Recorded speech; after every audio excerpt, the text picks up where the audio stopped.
even when it's just black, because they drink it black over there more than anything else. Oh yeah. And it just has a fucking just robust and rich layers of flavor, almost like a fine scotch. The better espresso. It starts with the fruity taste of the bean almost, Mm-hmm. and I can't find anything like that. Right. Because it's shipped so fucking far and it's not as fresh, and I don't know what's special about theirs, or if it's just when they get their beans, if they get them younger or something. But it has like a fucking slightly fruity taste, the first taste, and then the rest tastes like coffee. It's like layered. That's interesting because you wouldn't really, people don't really know Romania.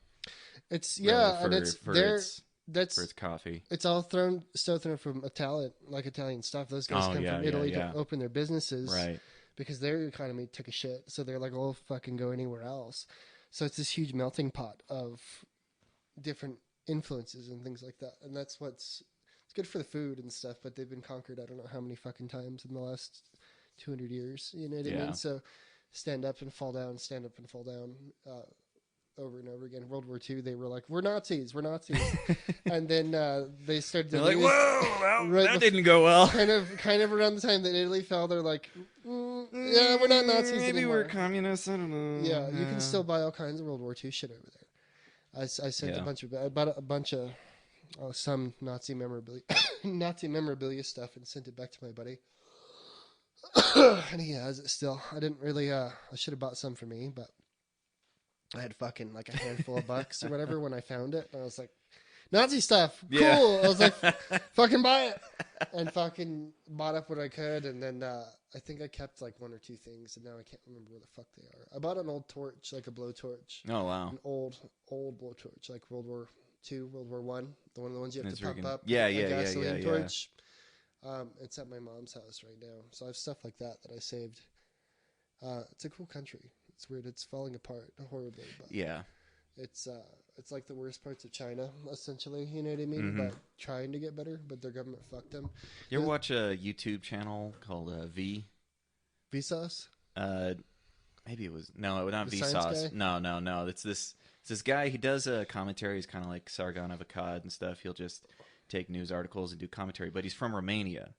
He's actually like living in Romania, so he kind of takes that Eastern European view of sort of Western culture and everything that's going on over here, and being just like, guys, like, why are you letting the freaking socialists in? We did that and it did not go well. What's up? Nobody. Yeah, well, they have a very specific view on politics out there. It's an interesting because Bucharest, they have some of the fastest internet on the planet, some of the best internet, really, everything. Because they were like, fuck communism, we want the best possible shit. Right. So like most of the world's hackers and stuff live. Right, and I knew that. Yeah, Bucharest. most of the online scammers and hackers and stuff come out of Romania. It's like it comes out of there. But there's a huge like tech underground. Yeah. Not even like industry, just fucking underground assholes who live off of Bitcoin and shit. They all live there. It's a completely different planet from the rest of it, dude. It's just like Hong Kong and China. The rest of China's like doing their own thing, yeah. And doing their own thing, but it's like a weird hub for the rest of the planet where weird shit's going on all the time. It's a very interesting place. It's kind of untouchable. Nobody can do anything to it. The government doesn't have money to stop any crazy shit going on over there. Right. But it's also like an actively running part of their economy, so they're like, essentially, yeah. Like, why would you rattle that cage? They have the fucking sewers and like the old like tunnel systems underneath the city. They let all the junkies and drug addicts live down there. And it's a true story. And it's just you get off the train and like there's a bunch of them there, and I'm like, wow, like holy fuck, it was right. We were so drunk when we got off the train the first time too, so it was like walking you're out just on another planet. I was Alice in Wonderland, like a nightmare. I was like, what the fuck is going on?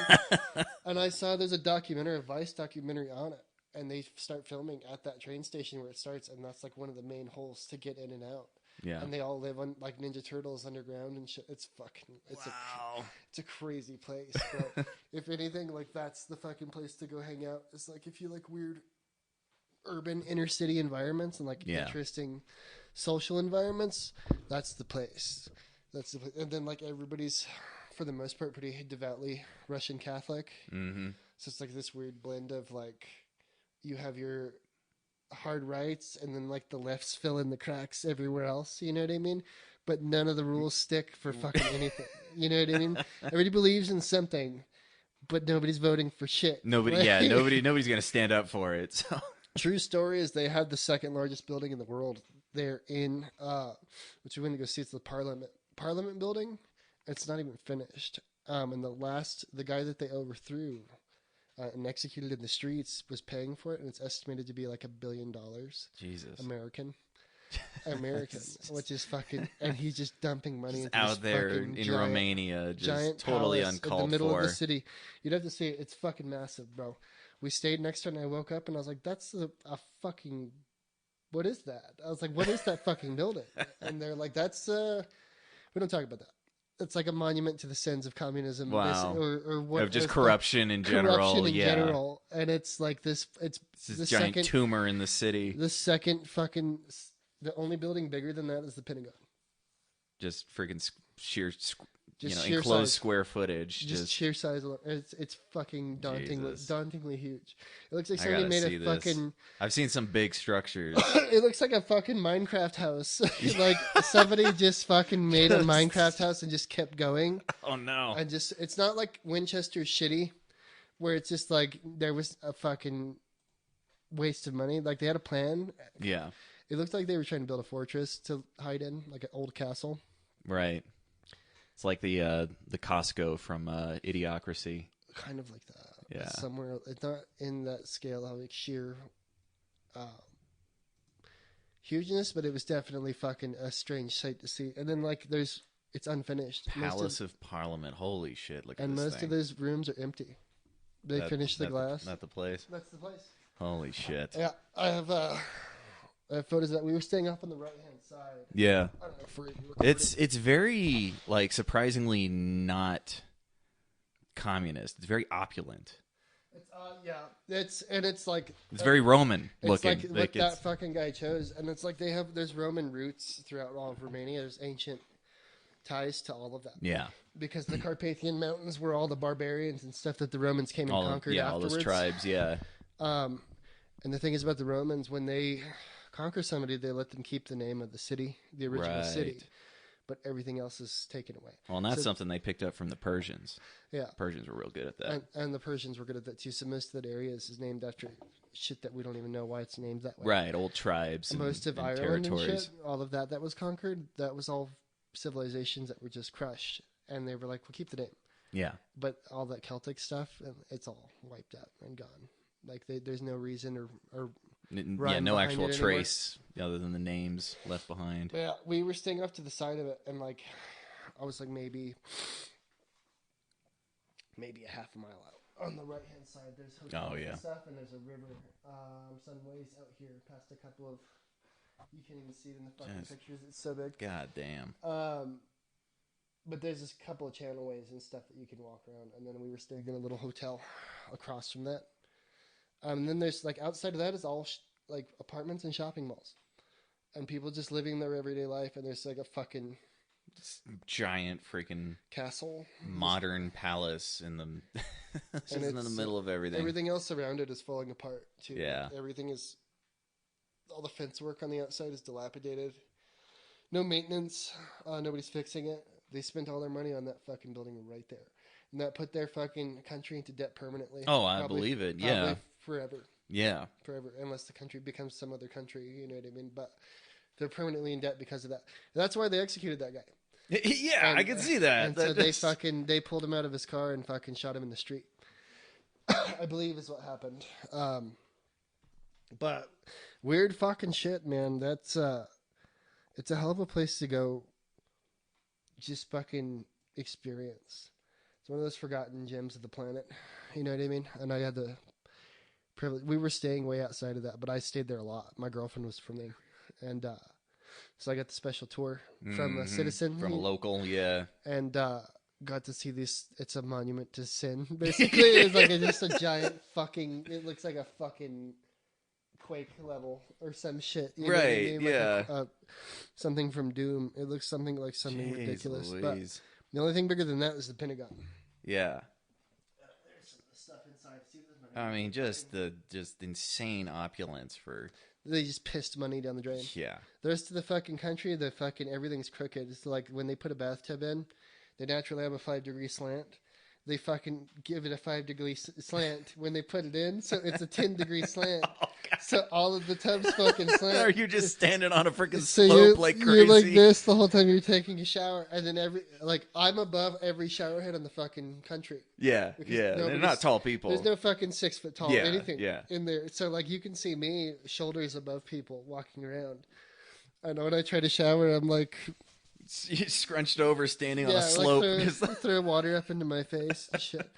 So it's a strange place. They get the craftsmanship of most of the stuff, but like they missed key things. The toilet that we had was off 5 degrees off on level, so it was like this. Yeah. So like when you're taking a shit, you're leaning like this a little bit. I was so fucking drunk one day that I fucking rolled off. You fell off. Well, the fucking seat broke. Like, the rivets broke on the seat. And I'm too drunk to stop myself, so I just rolled sideways. Whoop. And fucking pinched my balls on the fucking side of the seat. And then just laid there. Like, I fucking didn't black out, but I just laid there for a second. Like, what the fuck happened to me? Like, I was all confused. And I get up and I fucking put the toilet seat back on. And I'm like, oh my God. Everything's like that. Except for, like, the nicer hotels, which come down to, like, they're 5-star there, but they're, like, well, we stayed in one that was easily 5-star. Yeah. It was the first 5-star hotel, legit 5-star hotel I've ever been in. The champagne is brought to you when you pull out the credit card. Yeah, when you get your room, they're like, can we offer you a cigar and a champagne? And I was like, yes. Yes, you can. Yes, you may. Yes, you may. So there's stuff like that you can stay in, but it's all diplomats and politicians and politicians crap, and stuff. They get to stay in that kind of shit. Everything else is like a weird underground, because gaming and stuff PC gaming is big out there, because you can build a PC and electronics are super cheap. Right, and your internet is freaking on point. And so the internet's fucking through the roof. But like consoles and stuff, that's like a weird. You can find them for sale anywhere. Like you can rent an hour to play on a Xbox One or 360, and I had the only one for Miles. Like I brought mine, and I was like, nobody can find out. Just a wasteland. Nobody can find out. Nobody can find out about this. Yeah, and that's what we lived off of when we were there. Like people would come over, and I'd rent movies on it. I'd buy them because I couldn't rent them, and then we just watch them on the TV. I bought that TV for, I don't know, like $500. You know what I mean? I had a disposable income, so I was like, let's just buy a fucking TV that doesn't suck ass. And so I can play my Xbox on it, and we can watch movies and shit. So I spent a lot of money for community use, because they had like a big apartment. It's a 2-bedroom, but it had like a big living room and shit. So people were over all the time. Everybody's in there. But man, what a fucking crazy place. And then there's wild dogs everywhere. Oh yeah. And dogs that'll eat you if you die. So like they've eaten corpses and stuff. Like they find people dead all the time, half eaten. It's a crazy place. Well, we found actually I saw a dead body today. Where? Is it Constitution and Eubank? What happened? I don't know, but it was car like wreck? Pulling up. It looked a car wreck or suicide or something. I don't know. But they had the curtains up and everything. They were cleaning everything up. Yeah, it was probably a car wreck. Yeah. Most of them, like stuff like that, like if it's like out in the open like that, it's probably a car wreck. I don't know. Most people, when they commit suicide, they don't do it where everybody can find them, because they don't want anybody to stop them. Yeah, true. And like suicides are, because I've been to several. I mean, I've come across like bridge jumpers and stuff, like people jumping off overpasses into highway. I've seen a few bridge jumpers, but it's hard to stop them. Yeah. The whole point of suicide is like they don't want, if they're gonna fucking bullshit around and be like, I'm gonna commit suicide, like the people that take a bunch of fucking pills like Tylenol or something, or it's just like you have a fucking like 18% chance of dying from that. Yeah. Because you're gonna throw it up and be fine. You know what I mean? Nobody dies from fucking. It's hard to overdose from drugs too, believe it or not. It's fucking hard to die from heavy drug use. You have to really try. Stuff like that. That's like asking for help. That's them not really committing to killing themselves. They're just like. They're measured statistics behind this too. Like, if you're gonna kill yourself and you really mean to do it, it's going to be, nobody's going to be able to stop you kind of situation. Right. Because if somebody sees you hanging yourself, they're going to fucking be like, they're fuck gonna that. they're going to tackle you, pull you down. It's which is just the automatic response. You know what I mean? And it's maybe, which is warranted, because it's like maybe, you know, maybe you're just in a rough spot and people don't want to, we're not doing suicide awareness right now, but for the reasons that people do it, right, they're not going to do it where you're going to stop them. If they really mean to do it, it's going to be, unless it's like a public thing. Found this new podcast. I don't know if you're into like this really gnarly true crime. Yeah. Realistic true crime. Where it's not like really great production. It's called Sword and Scale podcast. Oh, yeah. Have you ever listened to it? I haven't listened to it, but I know of it, yeah. I've got into it, and I was like listening to so many things. It's really good, but some of it's so dark, dude. Just gnarly stuff, I have to just be like, fuck, like. Just detach yourself from it. Well, it just brings back memories, because like I worked at the funeral home and scooped bodies and shit like that. So like I can see most of these crime scenes, and I'm just like, it's hard to detach. So I'm hooked. Yeah. But like they did the Bud Dwyer public suicide, and I've already seen the video. I don't know if you've ever seen the Bud Dwyer video. No. Do you know who he was? No, I don't know anything about this one. Yeah, we're recording. Okay, good. Because I didn't know. Yeah, no, we're good. I started when you started talking about Romanian coffee. Okay, good. Because I'm on a roll anyway. Yeah.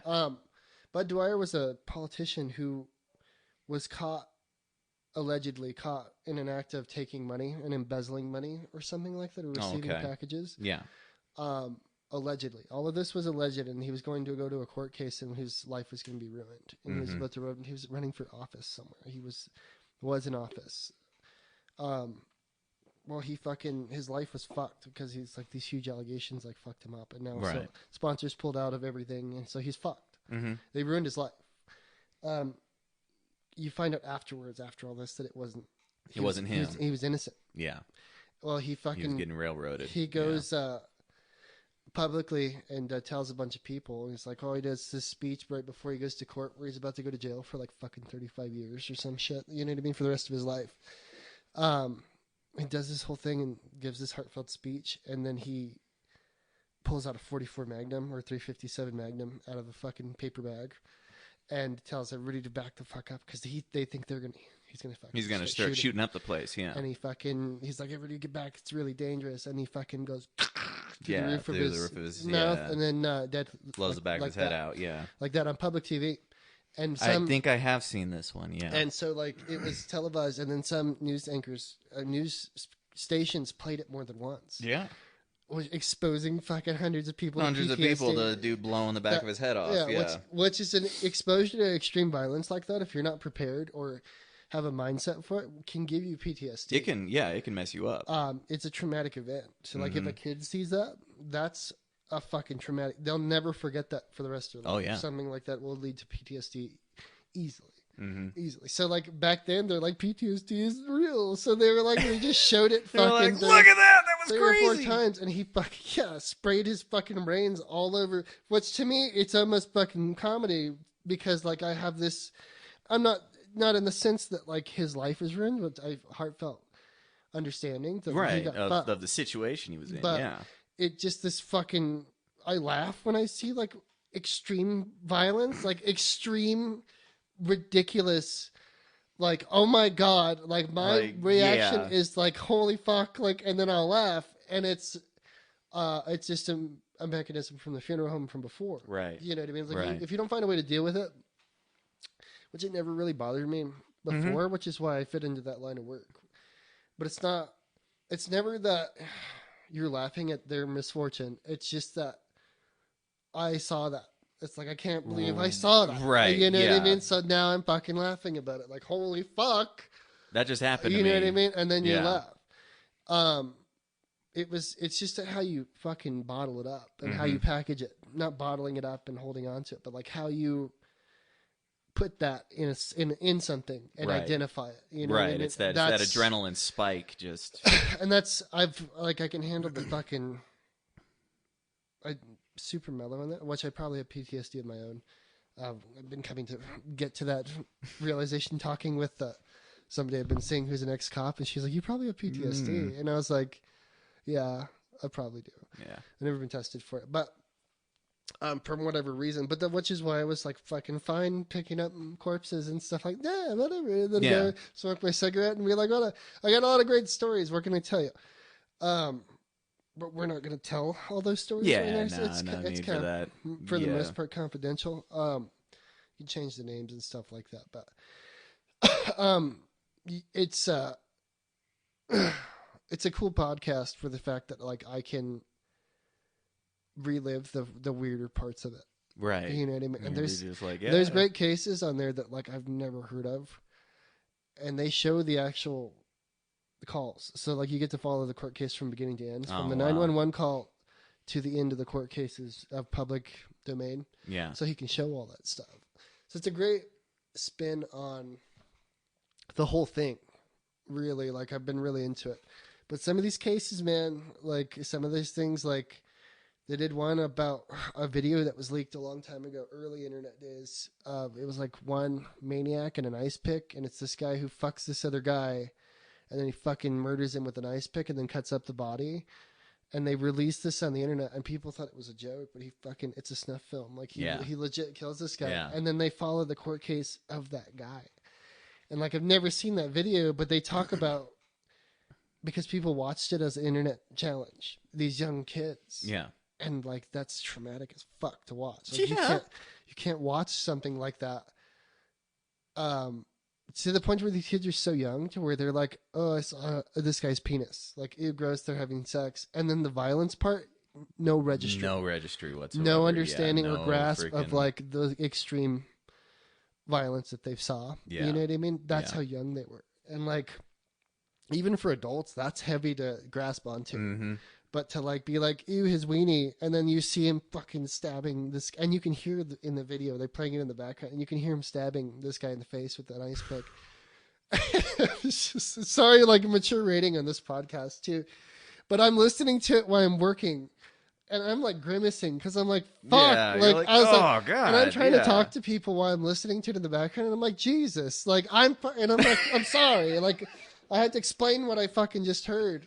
It's like, fuck, I'm sorry for like just cringing while you're talking to me. And yeah, just kinda... and like I'll make faces and be like, they'll be like, "Are you okay?" And I'm like, "No, I'm not fucking okay listen at to all." A guy freaking stab somebody with an ice pick. Yeah, they went through that case of that guy who was doing he was doing like fucking unlicensed abortions for years.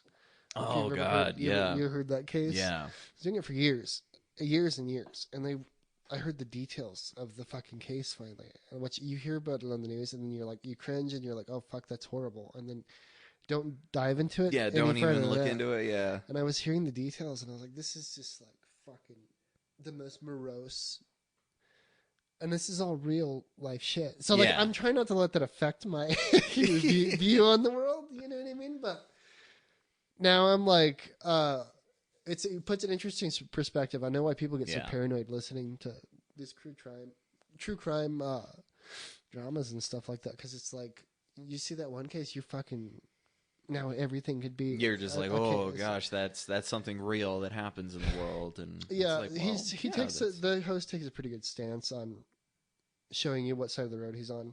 Right. And that was a political spin that could have been put on the whole abortion story anyway. Oh yeah. But he was pretty good about being in the middle of the road. I mean, just like, let's just talk about the criminal aspect of just this. The case. Yeah. And I respect the almost hard-nosed journalism of the podcast itself. Yeah. It's almost gonzo, where they're just going to shoot it how it is, and then all the pieces, how you pick them up and look at them, man, that's how it is. It's a weird podcast that I didn't think that they had shit out there like that. That was just hardcore, explicit content, which, like, I miss the old days of the internet where you could just see, like, the fucking craziest shit. Before it was... people act like the internet's free and regulated, but before there was a dark web and a regular web or a gray web... It was just all out there. Everything was in one box. One freaking box. Yeah, we only started sorting this out maybe, like, 7 or 8 years ago. Started sorting. Not that long ago. You know, I mean, and I remember websites were getting cracked down on, and it's like there was fucking child porn everywhere. There was fucking violence everywhere. And like you, as a child with exposure to the internet, just because I would be like la la la la la, and just fucking go. Well, do you dude. remember the they would advertise websites, for kids products or something. Like there would be like a show on Cartoon Network, and they would be like, we have a website now that you can go visit. And the disclaimer was always, because they were advertising this stuff to kids, was ask your parents for permission to get on the internet. It's still like that now. Yeah, but back then back then there was a fucking reason, dude. Yeah. And like I would get caught and get in trouble for seeing some of this shit, but like I wasn't like going to look at anything you're like not this looking for snuff films in a fucking malicious way. Like, but like I miss the unfiltered days of. Oh man! And not that I'm saying there should be fucking exposure to child porn. No, obvious reasons. But I miss being like fucking coming across like the Anarchist Cookbook and being like, oh, that's how you make a bomb. Yeah. Oh, okay, cool. And then to never fucking make a bomb or ever, like, I'm just like, interesting. Like, I'll look at how a bomb was made and be like, okay, right. And then carry on. Yeah. And you can't do that anymore. That's how the feds flag you, and they're like, this guy's looking how to make bombs. If you do find it, it's more than likely because it was left out there. Yeah, for a reason. For a reason. Yeah. And it's just like I missed those. It was the fucking Wild West. It was the Wild West. It was, and not only that, but you're finding like cool webcomics and like things were coming to the surface. Dude, I miss webcomics. They were rad. They were rad, man. There was nothing really interesting anymore. Like, no, everything's really boiled down to the shit that we were finding. But there were artists out there that were just fucking throwing it out into just the popping off. Stuff that I'll never find again. Don't know the name for, but I'll think about a comic every once in a while and be like, fuck, I wish I could find. And I don't remember what it is. And I don't remember what the name is, but I'll remember something funny I read. And I'll be like, fuck, I can't. I'll never find it again. There was one I read for a long time that was 8-bit Mega Man series. Oh, yeah. But Mega Man was like... it's after Mega Man X came in, so like this is what Mega Man's doing while Mega Man X is fucking around and saving the day. So like they don't need the regular one anymore. So... He's an idiot. Like he's a fucking complete idiot. And so they have this like a Seinfeld type life while he's, you know what I mean? And it's all the bad guys that are not just a Mega Man sitcom going on. Basically. And it was fucking hilarious. Can't remember what the fuck it was called, dude. Did you ever read Looking for Group? Probably. It was like early days of Warcraft, of World of Warcraft. You know, and all that stuff. And there was a sort of a parody series of that. It was about this elf getting ready to kind of start his adventure, and then ends up like the first person he runs across is like the most evil warlock. It's definitely ringing a bell. And so, but the warlock just sort of, he's kind of like Deadpool. He just, totally morally ambivalent and just only really cares about just freaking murdering stuff. And so he realizes like this elf going on his adventure is like an opportunity for just like for fuckery, just total fuckery. So he just starts just following this guy around on his quest, and anything that could be like easily resolved in just like a a normal fight or something. He's just murdering. I probably have looked entire at this. villages. I don't know why I remember this one, but I do. But I don't. Maybe I remember the story or something that looked like it. It definitely fucking rings a bell, though. There's a bunch of cool shit like that. Yeah. Back in the early days, man. I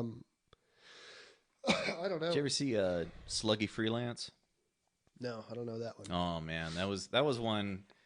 It was a daily update, which is just insane. Like a strong bad email kind of thing. Kind of, yeah. Okay. And it was basically it was essentially a comedy adventure comic. That would just go and go and go and go and go. Just daily, there was a new strip. It was like a 9-panel page every day. That's rugged, bro. Yeah. Imagine this dude had been running this thing for like even probably 4 years before I found it, and I followed him for like another 3 years. I don't know what happened to him. He might have died on it for all I know. Who knows with stuff like that? It's the early days of the internet were just a different place. You know what I mean? And people act like it's because it's definitely censored now, regardless of all these votes and stuff that have been passed.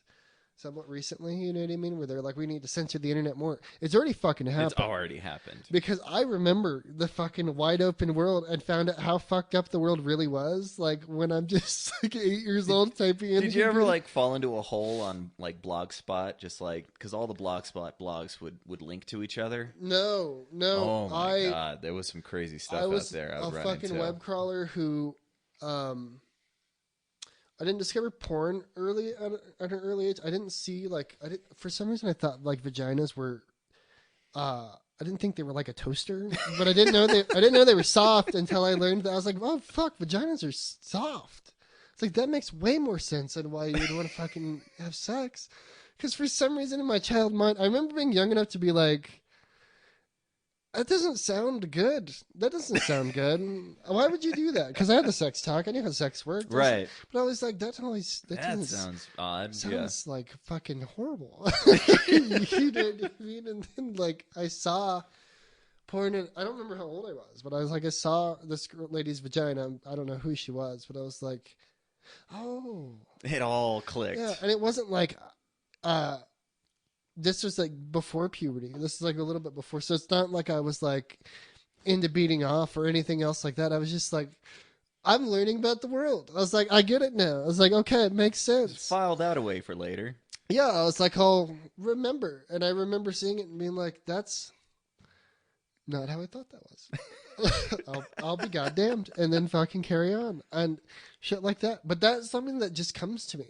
Yeah. From like, I wasn't looking for it. Like, I just saw a vagina, and I was like, oh, okay, all right. And then you carry the fuck on. Then then carry the fuck on. And now it's like, you can't even fucking get close to doing something. Like, you have to, and these kids have phones, so I know that you have to go find a vagina.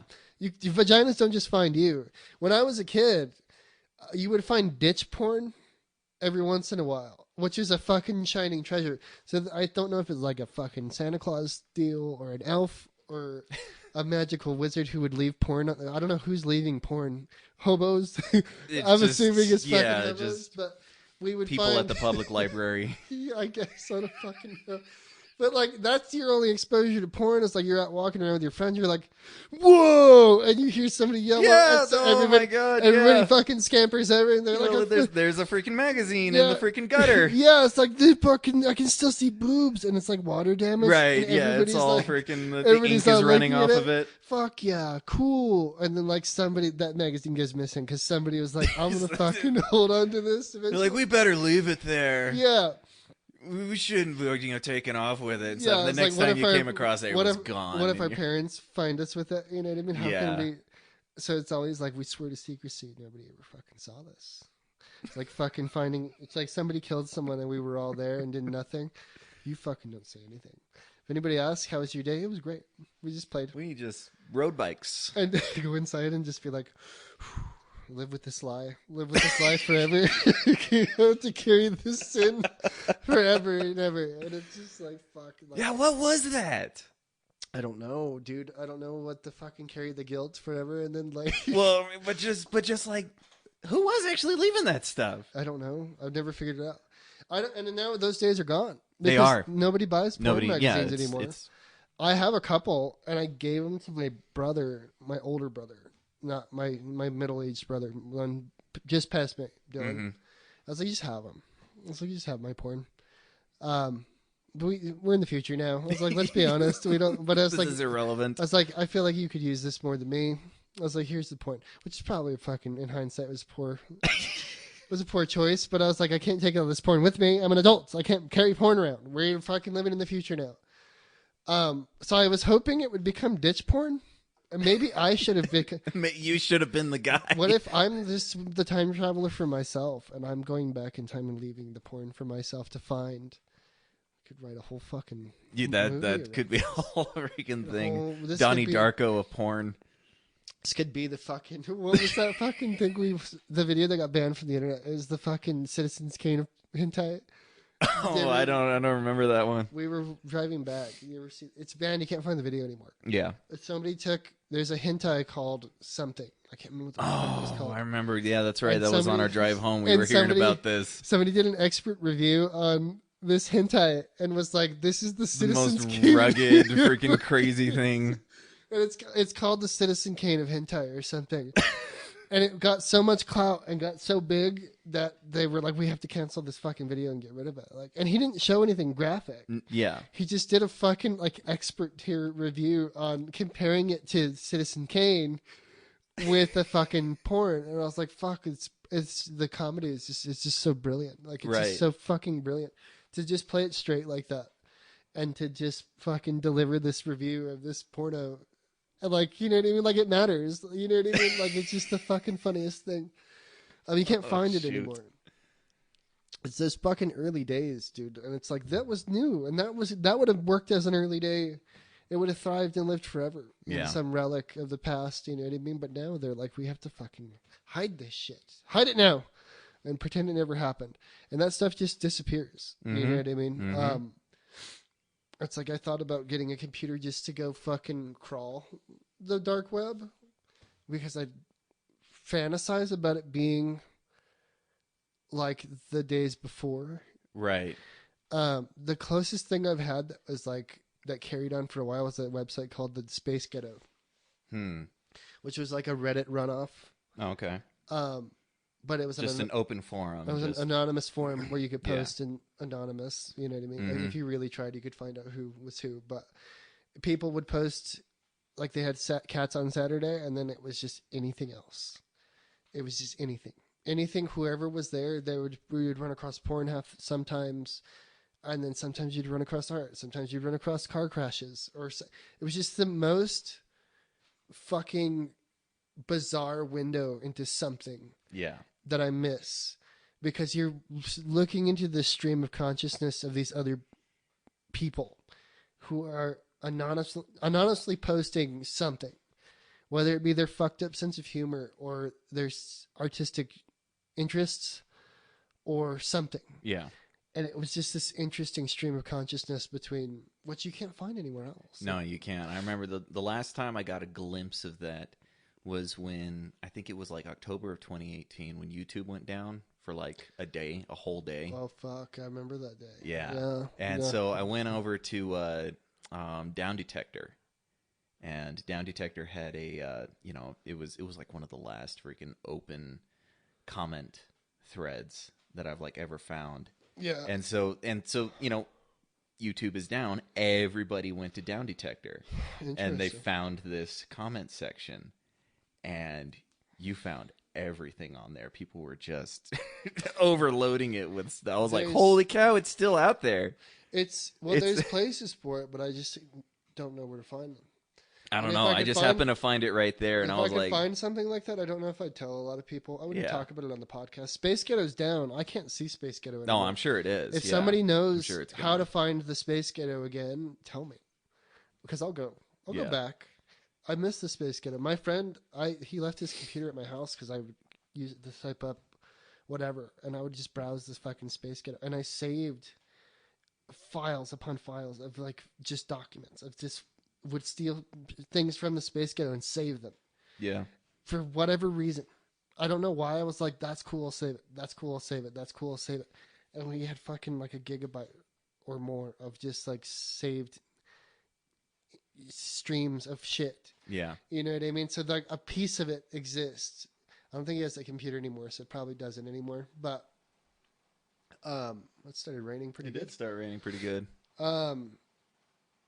That's the last piece of it that I can think of. So, but I'm afraid to go looking for it now. Yeah. You know what I mean? Yeah. Like fucking there's a couple of guys I follow on YouTube that do crawls. They do web crawls back into the old dark reaches of shit. Yeah. And they have like crazy virus protection on their computer. And some of the guys are like, most of these are like fucking viruses for Windows 95. Right. So we're fucking good. Like we're just going to keep going. But it's weird because you go back into those old parts of the internet and it is like freaking, bombed out shells of buildings. You can just see just these old like old Flash animation websites. Yeah, dude, I'd like to see more of those updated again. You know how stoked I was when Strong Bad convert over to YouTube? Yeah. And I follow him on Twitter, the main guy or whatever. I don't know if it's the main guy, but it's Strong Bad's official thing. And he posts like weird shit again, like I miss. Like, not horribly funny, but like offbeat humor. Just offbeat stuff that he has. And I was Yeah. like, fuck, I missed that. Those weird, because all of that in a whole, all of it combined made this experience that the internet was that's not anymore. No. Now it's just fucking looking at Facebook every once in a while. And you can share memes, which I do on Facebook, but it's a shallow existence compared to like what I could explore back in the day. You know what I mean? Fuck, it just sucks. How do we go back? Oh, we got to go back. Yeah, we got to go back. Well, I think it's just too many people like wrapped their real lives up into the internet now. Yeah, there's no, to the point where it's like there's no separation. Before there was just a separation where you're like, I found this stuff, it's somewhere else, somewhere away from me. I'm glad I saw it, but you know, it has nothing to do with me. I think that's how I feel about online gaming. It's just like a separate. My personal life's not fucking slammed into it. You know what I mean? But it reminds me of those. What are we gonna come across? Like what? You know what I mean? It's a separate existence, like the internet used to be. Instead of fucking, everybody knows what. Because I don't post anything about what I do or where I'm going or any of that. And people, that's part of everyday life for almost everybody else. I mean, I run into people all the time that are like, "Oh, my Snapchat this and my Instagram that," and I'm like, I posted a couple of photos to Instagram. Like, I get it for like a tool for posting art, but like to post my post your life on there, post my life on there for like what will come of this? Like, why did the evolution of the internet go that way? To where there's archives upon archives of. I mean, as far as like social interaction back in the early days of the internet, it was always. It was always anonymous, and that was the appeal. Yeah, I had fucking a long-term online relationship for like 5 years with a girl who I eventually met, and everything she was normal. It says just try not. She was real, guys. Try not to get raped. It was the game. Don't get raped by a fucking old man. Yeah. Back on Yahoo chat days before the fucking child porn took over. Right. And they were like, we have to kill this thing right now. It's getting out of control. Because it was back when chat rooms were a fucking thing, which I miss. Because that was a normal thing to go, I'm going to go fuck around in the chat rooms. And you could talk to fucking anybody. Anybody. Anyone, anywhere. Talk about anything. And it wasn't creepy. It didn't have a fucking weird, creepy stink on it. It was just like, I used to go troll fucking Christian teens. I'm going to Christian teens to fucking say rude shit. And I'll go in there for fucking 10, 15 minutes and I'm like, okay, now I'm going to go back to talking about video games or whatever. I would do Harry Potter role playing where we'd have to go do a day at school as a character in Harry Potter. And it was cool.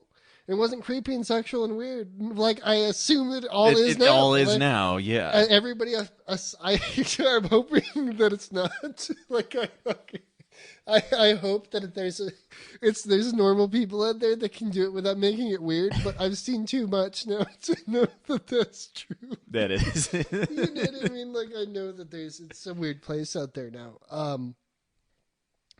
Like, fuck, you can't, because they're working on all this stuff to put it into video games, but back then you had to make your own fun, which is the whole pen and paper thing. Right. You know what I mean? All over again, but you're just making it up as you go along. Mm-hmm. It was fucking really cool. Yeah.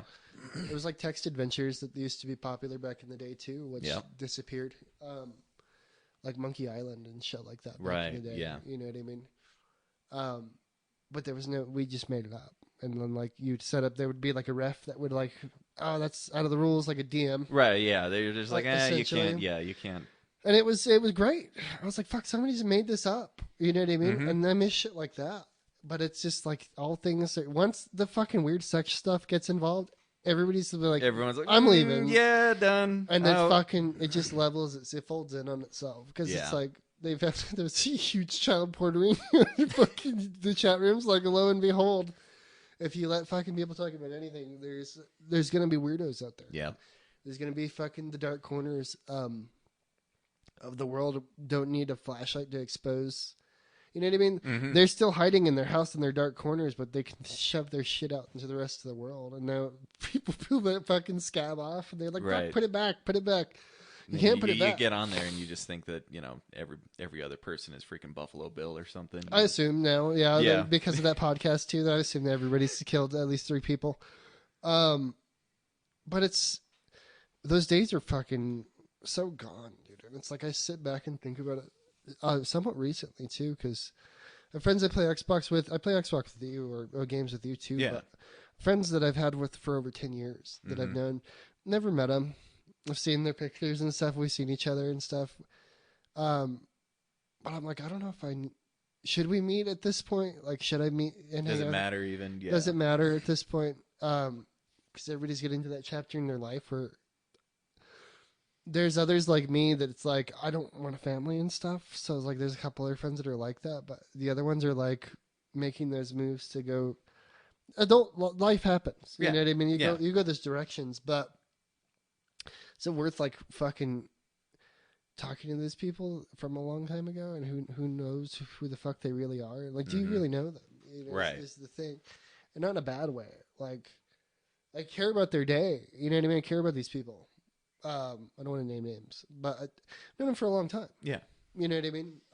When you fucking play like every weekend or every evening on whatever, and you joke around and talk long enough, and you actually give a fuck about some of these people, but since those chat room days are over, and like the days of like meeting somebody in an online lobby and like hitting it off and being friends with them, those are kind of disappearing too. They are. Now it's all competitive gaming. It's all, no common goal between each other, so it's like that's all vanishing. And so now we're posting so much of our own lives on the internet that we can't make those connections anymore. It's like fucking taboo almost. It's it's again where you're trying to mix together the your real immediate life with everybody has the priority of immediate life over Yeah. everything else now, because Yeah. the internet is like a fucking.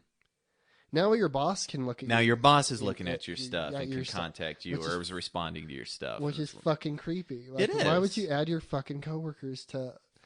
Our situation was different because it's like we're all fucking lumped into a fucking tiny room. It's Right. a thing can happen, but when people are like outside of that, like if you add your boss and stuff, and you're like sharing memes with your boss, is like you're fucking crossing the line. In my opinion. It's like you got to separate these things. It's cool because it's even to the point where it's like, well, don't even like bring your family members into your internet circle. I fucking don't. Don't do it. I don't have my family members hardly at all involved. No, I've got siblings where their whole relationships have just completely broken down because of interactions on the internet, which is just I fucking boggles my mind. I I'm like, fucking believe it, dude. yeah, I fucking believe it because it's a layer of paranoia to where now you don't trust that person because you can see what they're fucking thinking on this other page right here.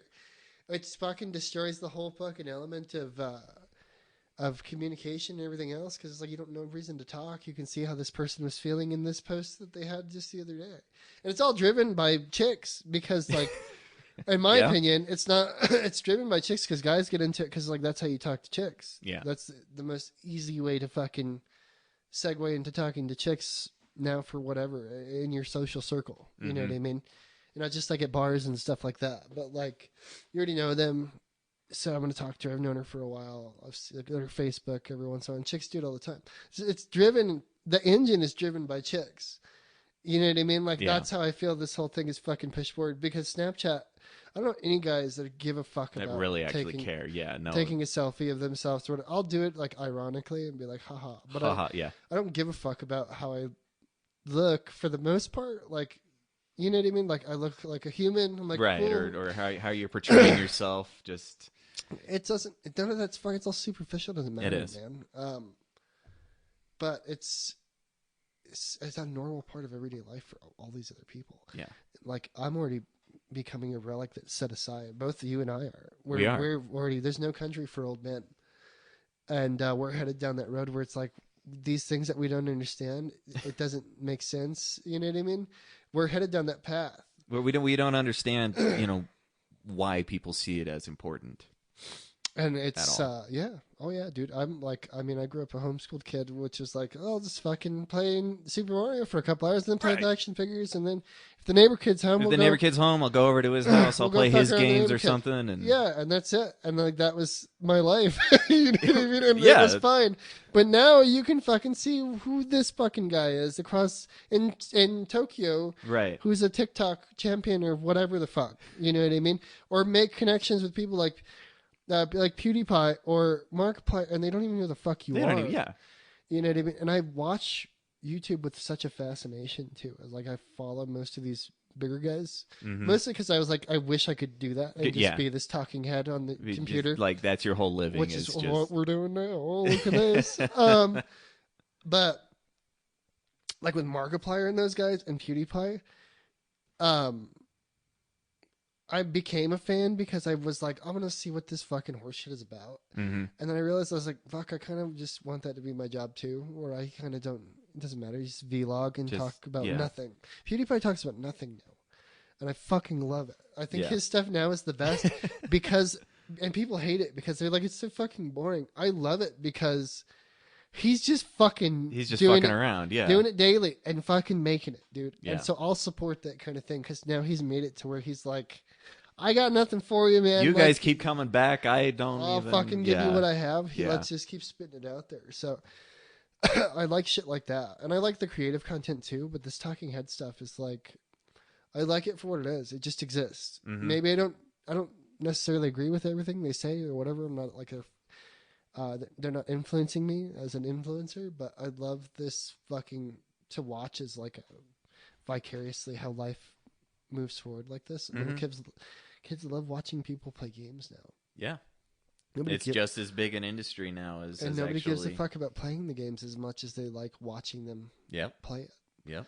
And I'm like, that's the fucking strangest thing, man. I was like, that's one of the weirdest things. It's like, who would have thought that was going to fucking go anywhere? You know what I mean? Yeah. Like streaming stuff. And I try to stream every once in a while, but I'm like, I don't have the setup to be like, here's my face on the camera. And they're like, do I want to fucking be that even, person? like, be the one that... I like the YouTube video thing because like it's a piece of something. You can make it, send it out.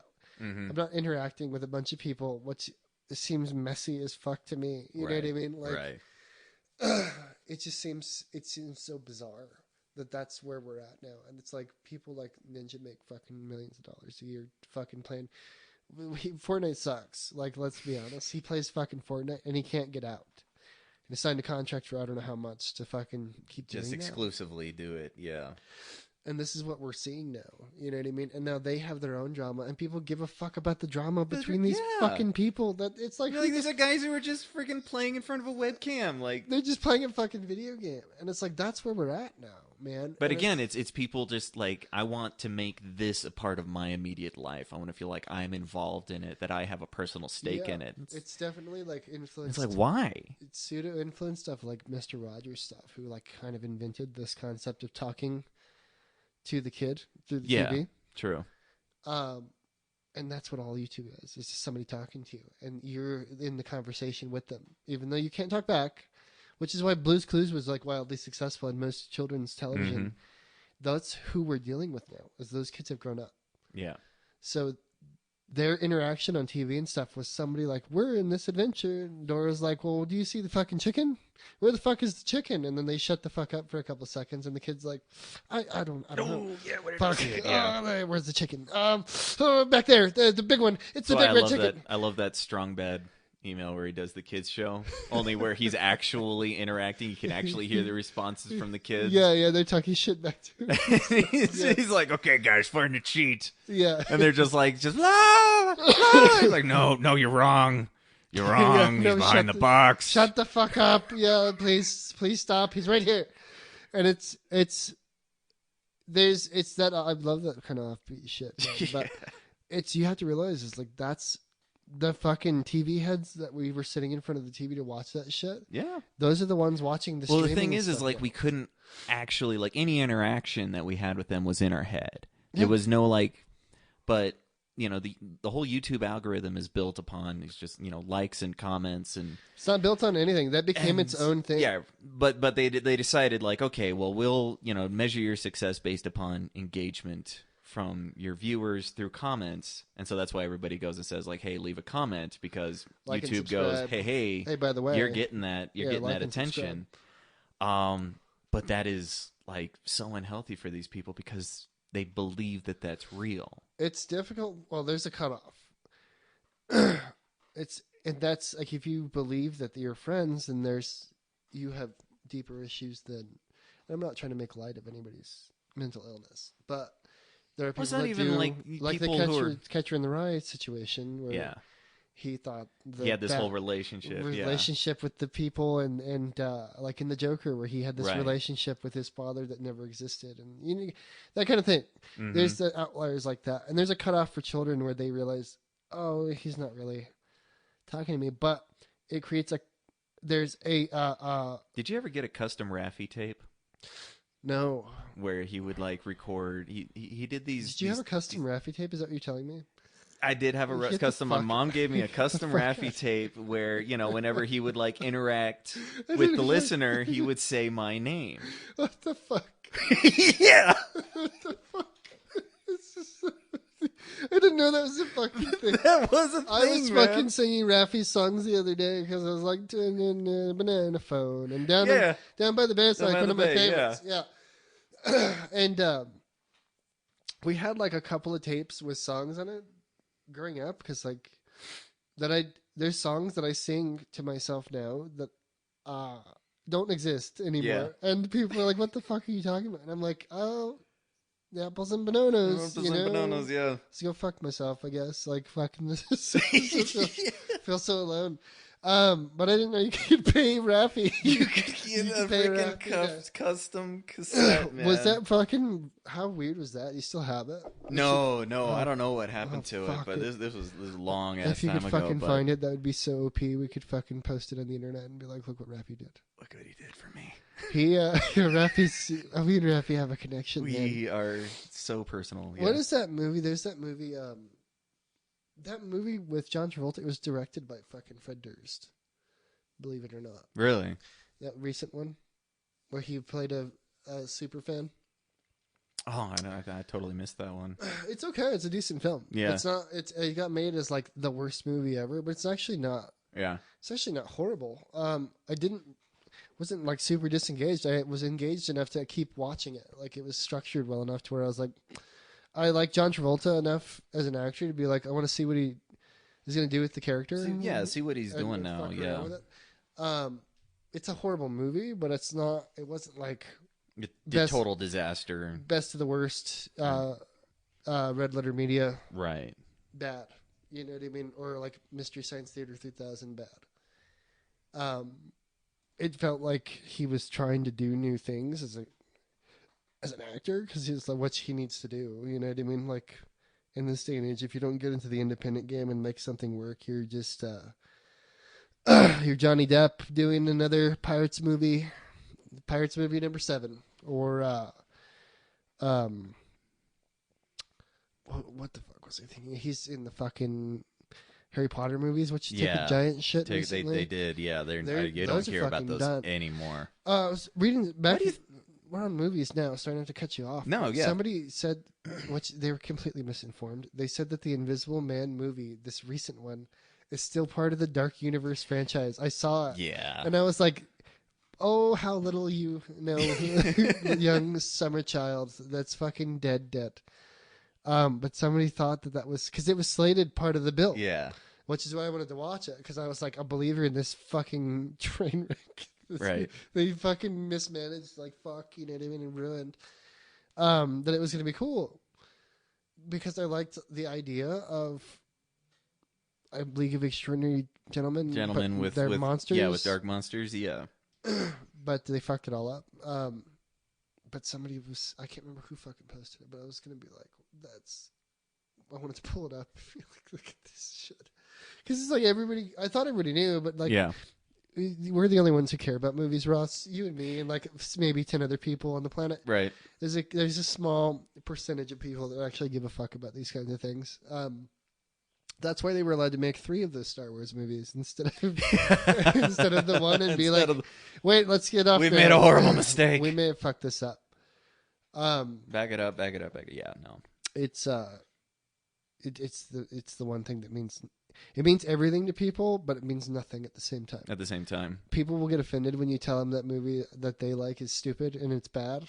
It's a bad movie. They have poor taste, and they will be offended and they will be up in arms. And even though you can explain to them, but then they won't lose any sleep over it.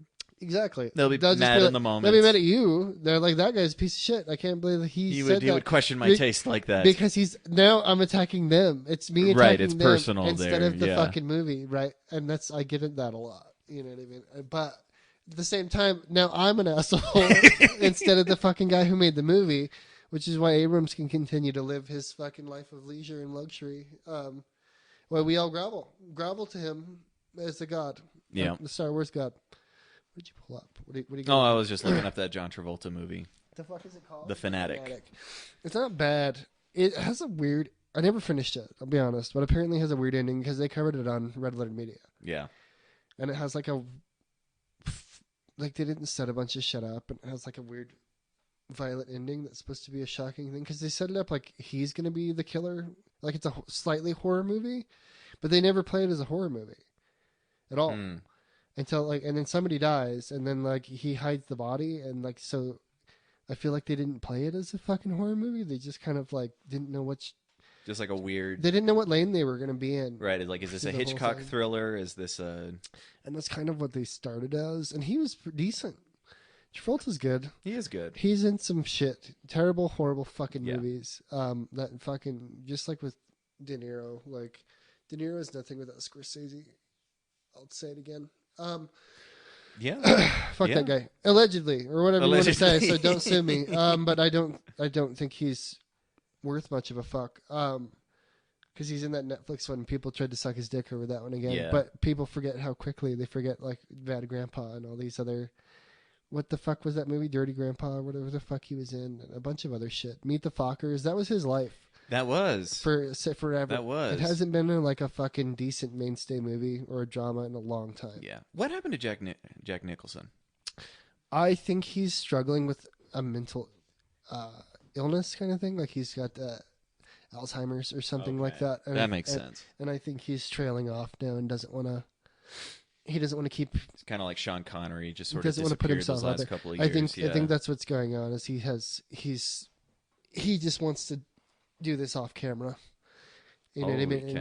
And go gracefully. Yeah, his acting credits stop in 2010. I didn't realize that. I think that's what happened, is that he started to develop some kind of degenerative disease or something like that. What a shame. And or didn't want to age on camera. George Clooney did the same thing. George Clooney stopped. No. He doesn't want to age on camera for whatever reasons. He wants to keep that part of his life fresh and personal, go to producing and stuff like that. But Nicholson was the same. I think he did. I don't remember what his last thing was, but The Departed was one of them. The Departed was 2006. Was it the last one? That's like his fourth to last one. Fourth or fifth to last one. The last one is How Do You Know? Which looks like an independent romantic comedy. Yeah, he loves doing this. He's good in this. Yeah. As Good as It Gets was great. Have you ever seen that one? I don't think I have. It's not like a fucking everybody's got to own it, but it was good. It's a nice, interesting characters in a situation, romantic situation. You know what I mean? But Nicholson was great in it. I always thought he had fucking more chops than anybody else. Oh, absolutely. You know what I mean? Absolutely. He has just the fucking edge of crazy. And not just like Kubrick's Shining crazy, but like he could do it. Yeah. He's a great Joker. People forget about him as a Joker because they want to fucking tug on Ledger's dick because he died. Like, do you think people would feel the same way about The Dark Knight if Ledger didn't kick the bucket afterwards? The thing is like, you know that if he hadn't kicked the bucket, the second movie, or no, the third movie would have been all about him again. It would have been fucking great. And it would have been great, but it would have been like a more of a franchise character than like people would have. I think the thing that helped it, was that we only got it once. Well, I think that's what led to them making another Joker movie, because they were trying to fucking run into like maybe it was going to be a Killing Joke parts of the prequel for the third movie instead of Bane. Yeah, I have a feeling they were going to be like, let's do some Joker origin stuff where he tries to figure out what the fuck's going on with the Joker, right? And they were going to get into like a Killing Joke situation or something like what we saw. You know what I mean? And I feel like that's what parts of the script... there was so much of the script of like, of Gordon's life having like fallen apart. There's still a lot of pieces. And there's pieces there that you can kind of see that. Yeah. We're like, what's actually happened? And the third one is not a bad It's a bad Batman movie. It's a bad Batman movie, yeah. But it's a good film. It's an enjoyable enough film. But I can see the pieces there. That they had something else going on, yeah. There's many things left untied for the third Batman movie. People complained about it a lot when it came out, too. They were like, "Who the fuck?" Because how do you fucking... There's weird choices with it. It seems rushed. It seemed rushed. Not a great Catwoman. Felt like kind of a waste of a character. Yeah, it didn't. Well, they feel like they added shit. Yeah. To replace what they were trying to do. What they originally had planned. Which was an interesting character story between like maybe 3 or 4 characters. You know what I mean? Mm-hmm. Main characters. Because what's her name died, and they created Dent. They had the Two-Face thing going. Two-Face died, and I feel like that was like a split decision at the end to kill Two-Face. Well, it's almost like what was it? Actually, you can draw some parallels to it with Star Wars, where you had Carrie Fisher die, and then I feel like that's kind of what happened. You know, because they leave Joker alive at the end. He's definitely alive. He's alive at the end. He gets caught, captured, but he's alive at the end. That they kill everybody else off. Never stops the Joker from getting out either. Yeah, it never does. And so the fact that would never come up again from that character, is kind of it's unfortunate. The way things worked out. It's a tragedy that he died. And I think he was probably one of the fucking greatest actors of this last generation. Yeah. This last cycle. Same with Anton Yelnats, the fucking... Yeah. Who was a fucking killer in the movie screen, bro. He's a fucking killer. Have you seen The Green Room? I haven't yet. No, that was one of his last ones, yeah. Fuck, it's a killer movie, bro. But he shines beyond everybody else. Yeah. And he's a side character. And he's just a great actor. Yeah. He has a magnetic draw to him. Mm-hmm. You know what I mean? And he's just a great at portraying something special. There was something special about him. Oh, yeah. Same kind of thing like how Elijah Wood carried it before he got really into cocaine and getting weird and independent stuff. Yeah.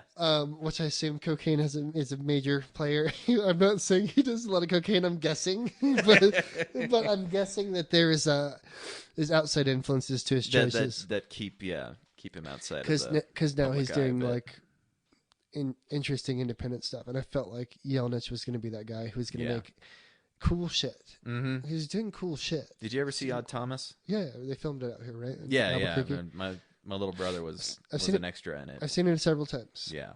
I fucking liked it because I was like, fuck this. It was made by Steven Sommers, I want to say, was the director. I don't know. It was whoever did The Mummy. I don't know, but it was fucking great. Yeah. It had a great, almost X-Files feel to it. It did. But a casual X-Files thing where we could keep going on this adventure. Mm-hmm. And his fucking girlfriend dies. Spoilers. His girlfriend dies at the end, and he's like, now he's a troubled spirit detective. Right, yeah. And you have this great... you get to him at the point at the end where he's like, you know what, fuck these rules that I've been living under this whole time. Yeah, and now we have this... self-isolation. The next one was going to be fucking tremendous, dude. Yeah. And they were setting it up for playing with it. Mm-hmm. And I think it was definitely going to be on the table for him to come do it if he didn't pass away. Well, and that movie itself had a lot of behind-the-scenes stuff where I think it was the original... Because it never got released in theaters. Yeah. It never got distributed. And I think it was because the original production company that was going to do the distribution ended up going bankrupt or something, or getting sued out of existence or something. It was something an offbeat weird existence, but people found it. Mm-hmm. Like people do find something worthwhile. You know what I mean? I felt the same way about John dies at the end, where I thought it was fucking great. Yeah. You ever see that one? No, I still haven't. It's decent. It takes a comedic turn where it follows the same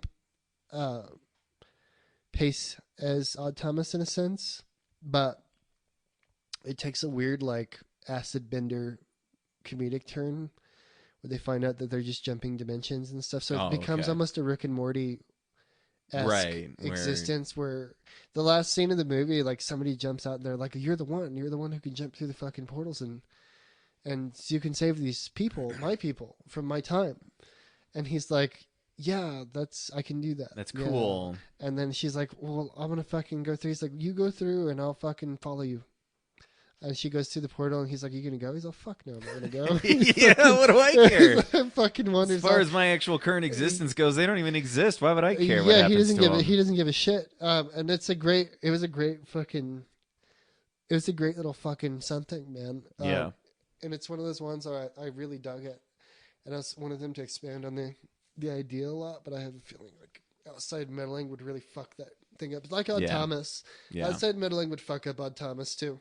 Mm-hmm. But it had a Yu Yu Hakusho feel to it a little bit, which I've always had a fucking thing for Hakusho, the spirit detective thing. The first season where he has to go like the first season of Bleach. Where, you know what I mean? Where you're just going around there like, you know, here's an evil spirit over here. Yeah. And you got to figure out how to, you know, either Mr. get rid Satan, of it or just beat the shit out of it. Yeah. The Mr. Satan Ghost Hunter guy. And yeah. They had a great fucking bunch of gags, bro. And it's like, as soon as very offbeat. As soon as the outside shit comes in, they fuck it up. Yeah. Fucks everything up. Yeah. Because a fucking continuation of what they did in season 1 of Bleach would have been fucking magnifique. It would have kept that pace going. They were doing it just right, dude. Keep the story, you know, tight and small. You know, just bring it in. And you know who's doing that? Which I don't watch a lot of anime anymore, but it's My Hero Academia. Has a nice pace to it. It does. They're doing it very well. Yeah. And I'm into it. I haven't watched it in a while. I'm letting it carry on so I can like just run through it at some point. But I have been keeping up. That's kind of how I watch it. Is I watch it a season at a time in spurts. Yeah, you know what I don't do the weekly upkeep with it when it starts. Second season ended, and then I think I'm on the third or getting ready to start the third. Yeah, it's kind of like how One Punch. I needed to fucking just blow through it. You know what I mean? That one's a good one to just watch all the way through. 8 episodes. It's a quick blast, and then you fucking. What's an afternoon? Then you're good. You know what I mean? It's a day. I watched another one recently, Megalobox. Megalobox. And it's just you know, it's every single like boxing and sports trope all thrown together into one show. Okay. Just kind of, you know, the underdog guy trying to, you know, make a name for himself in the professional circuit where, you know, but they anime it up where it's, you know, guys boxing with augmented freaking robot arms and stuff. But this guy decides to go in. They're like, hey, you need to, you know, get to the top level of this sport in just a matter of months. You know, so that means you need to get guys to agree to fight you. Right. To come in, you know, to both make a name for themselves and for you to make a name for yourself. I feel like I've seen So he decides else to like just this go before. in. He decides to go in just completely unaugmented, going against these guys who have these like robotic implants and stuff to help them box. How is the whole thing set up? They definitely going to slow burn it for a fucking another run, or did it have a 26 episode? It was like a 12 or 13 episode run, and it just told one story. Fuck, I love that kind of shit. Yeah. Fuck. That's how I felt about the short run of Fullmetal Alchemist. I loved the long one. The long one was fucking great because it has an end. Yeah. And they give a fuck about they're actually going somewhere. It's a great impact. But that 26 episode block where they fucking managed to fucking take off, hook you, and land gracefully with this fucking epic ending and a great opener. Like, this is how it ends. And you're like, wow, like, that was a bold choice to fucking end it that way. Yep. In short notice. And they don't do shit like that anymore. That's why Adult Swim was fucking such a powerhouse, because they were going to show you the end of a fucking anime. Mm-hmm.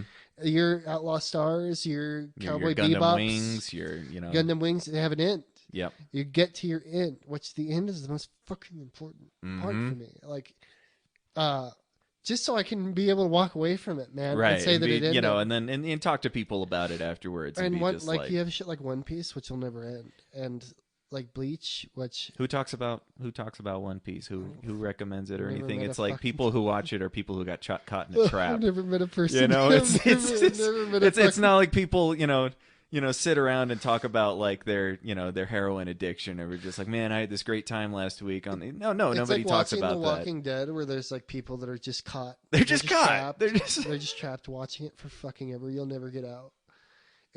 I tried to watch it too, and I was like, yeah, it's cool, but then I knew how long it was, and I was like, oh fucking, I'm gonna get off the fucking bus right here halfway through the first season. Yeah, they beat like one of the first guys, and I was like, that was fun. I'm done. Okay, like, bye. Okay. Jumped right off that bitch. I just don't know, man, because it's like they've serialized all this shit for streaming now. Netflix had a cool one called Baki the Grappler. Or it's Baki something. Yeah, the new one. And like I didn't like. I love freaking martial arts. stuff like Baki that. the Grappler, the original one, was just a 1 or 2 shot movie, and they extended this. And Baki the Grappler was fucking dope. Mm-hmm. But the one problem with the Netflix one is nobody's killing the fucking guys. Like, they're fighting the fucking dudes. Have you seen it? Yeah, I've seen it. Okay, so they fight the fucking dudes and they never die. Yeah. The good guys are getting fucked up. The dude gets his hands cut off and shit. And then, like, he comes back and he has hands. Oh, they retested my fucking hands. You dumb bitch. You thought you cut my hands off. And I was like, I'm fucking starting to fucking get off this train. Starting to get off of this train. And I put one foot off and I was like, finish the season. And I'm hanging off the fucking cart waiting to jump out. I was like, I'll jump. And then when the fucking main guy, the dude with the long hair that they fight at the end of the first season, because they fight him through the whole fucking first season. Right, yeah, everybody's fighting him throughout the whole thing. I'm like, fuck this. You showed all these other fucking dudes. Where's all the fights to Tokyo? You promised me a Highlander of fucking MMA martial arts combat. Yeah. Where people are going to fucking show up, fight somewhere, fucking kill each other if they have to, and then move on to the next fight. To the next round, yeah. And they fucking blew it, dude. Yeah. Like, they didn't execute it at all the way they fucking sold it to me. I was so fucking pissed. It's shit like that that, like, really puts me off of the whole anime thing. Like, the art was great. They did a bunch of, sometimes they would cut away to the digital whatever, which always they've got the CGI. It makes me stuff. cringe. They fucking ruined Berserk with this. They redid Berserk and fucking finished most of the story, and I refuse to watch it. I won't watch the rest of the new Berserk. I'll do that in manga. I'll keep that one pure. Sure. Because the first... Because unlike Bleach, like, the guy kept up quality just all the way through. Dude, those backdrops are fucking so gorgeous in Berserk. Like, if you watch the fucking... Reading the manga, I was reading scans, because it's hard to get a hold of the fucking books now. Yeah. They released the compendiums, though, the big old omnibuses, yeah. Which I'm gonna fucking get a couple, like at least one to hold on to, just forever, forever and ever to have. But just like this, they're drawn so fucking beautifully. Like, not just foreground, but the background is drawn with tiny details. Like, time was taken to fucking draw each box, each section of the comic, and it's like tell a damn good story along the way too. And it's weird how fucking popular Berserk got out of fucking nowhere, because I only knew like a handful of people that knew about Berserk, because I bought the DVD from Sam Goody for $13. Yeah, it was on sale for $200 on fucking Amazon a couple months back.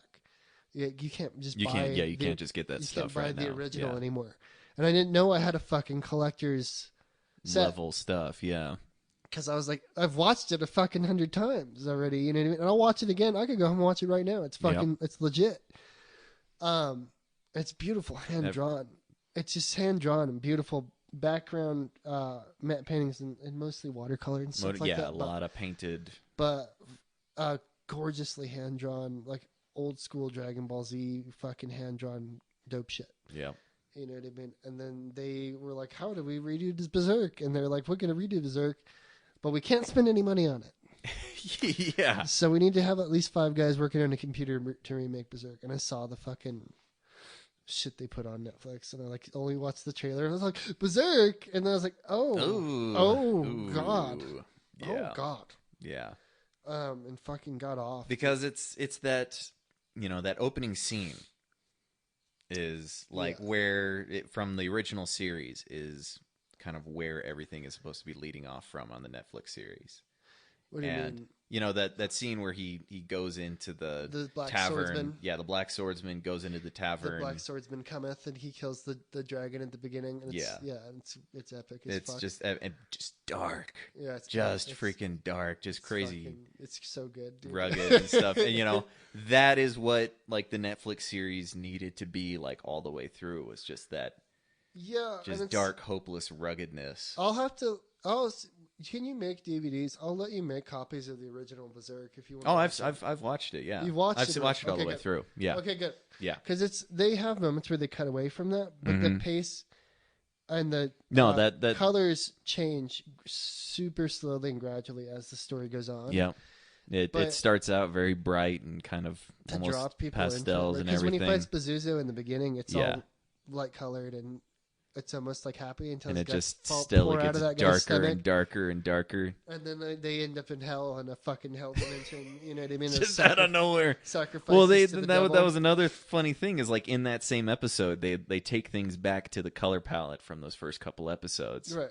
And then transfer into hell from that. Yeah, because it's like right before the solar eclipse, and the Bailet opens, and the portal to hell opens, and the chosen one is them all up. Yeah, the chosen one is brought, which is like this great Hellraiser fucking like almost the freaking Cenobites coming out and just the fucking the level of horror behind the fucking writing and stuff of these great villains and stuff. Yeah, they just stood out. It was just so starkly stood out above so many other things. Because you get your great villains like Frieza. Let's compare it to Dragon Ball Z. Mm-hmm. But it's a comic book bad guy. That's a comic book, semi-comedy bad guy. Yeah, and it's just like he's supposed to look ridiculous, but these other things are fucking pretty scary. There's nothing attractive or anything about this stuff. Like you watch other things. I remember watching like Rage of Bahamut. Did you ever see that one? No. It's I think it's anime based off of like a card game or something, but they're dealing with like denizens of hell and everything, but it's very traditional anime where you got like freaking Japanese versions of hell, you got freaking Japanese versions of like succubus demons and that things. Was what was so different about Berserk is that it was completely 100% Japanese made, but with the classic representations of Christianity, European style, almost Crusade era the horrors of the 100 Years War, the 100-Year War, and not just that, but like what am I thinking? Dante's Inferno is what is drawn, and this beautiful like classic concept, and somebody fucking envisioned that and was like, I'm gonna make that and fucking put that together, and it's like then the Netflix one came out and they fucked it all up. But like the thought of like such an original idea being put into production, and that's the 80s for you, dude. That was like what was coming out of Japan in the 80s, which they don't fucking make anything like that anymore. No. They won't let them get anything through like that. Like your Blue Genders and Gundam Wing, like you're a Gundam Wing guy, like I am too. Shit like that. Somebody had a clear, decisive vision for how that was going to go, executed it on their own time without a huge rush, and produced something that withstands the test of time and influences things 100 times after that. And that's one of those things that Berserk did. And it's because that guy fucking just risked it all and like made this crazy fucking comic, dude. I haven't seen anything quite close to what Berserk was at all, anything at the time. Not at the time, no. At all. And I've seen the stuff afterwards. I think the best comparison would be like Hellraiser is like... I have a feeling that definitely fucking drew inspiration from each other. I don't know which one came out first. I don't know. But it's definitely fucking pulled from the Hellraiser universe as far as like the existence of those gods and those creatures and becoming one of them as a chosen one from the beginning of time. I loved all that shit. I was like, fuck, it's so like scary and dark. And I'm like, fuck, it's so bold to put that together. And now you can't even like release a Sonic the Hedgehog movie without redoing it. You know what I mean?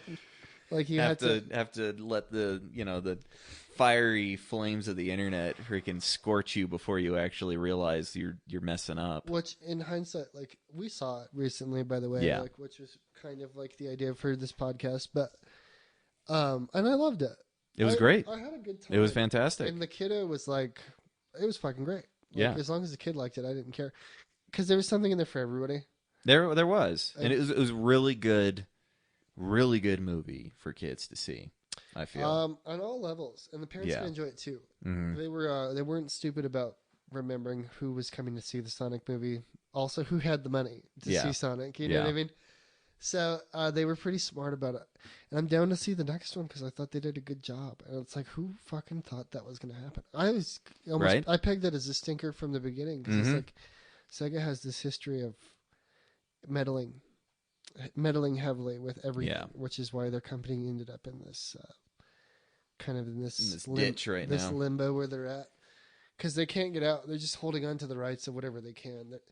Their last couple of games were fucking rubbish. They were holding on to the Aliens, Colonial Marines, which is notoriously like a giant fucking pile of shit when it came out. You know what I mean? And part of it was like 2 or 3 lines of code that needed to be changed that were looked over, but they never fixed. They just never patched it before it went out. Somebody ran the code sometime after that and repatched it on PC, and the game worked fine. Works great, yeah. And it was just because they were in such a fucking rush, man. It's so crazy.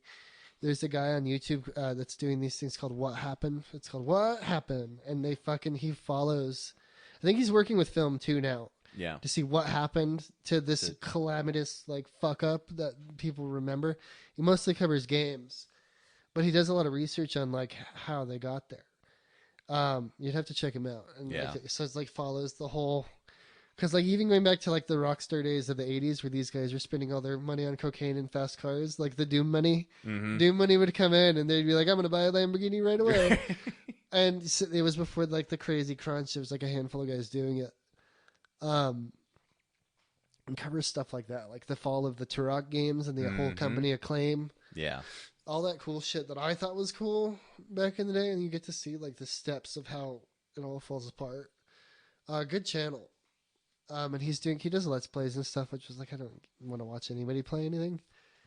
But the hardcore research that he did into going into like, even if he just followed the Wikipedia or whatever. Yeah, to be able to relay that. And relate in an entertaining way. In an entertaining way, yeah. He's nailed it as far as the content that he's putting out. But back to Sonic, it was fine.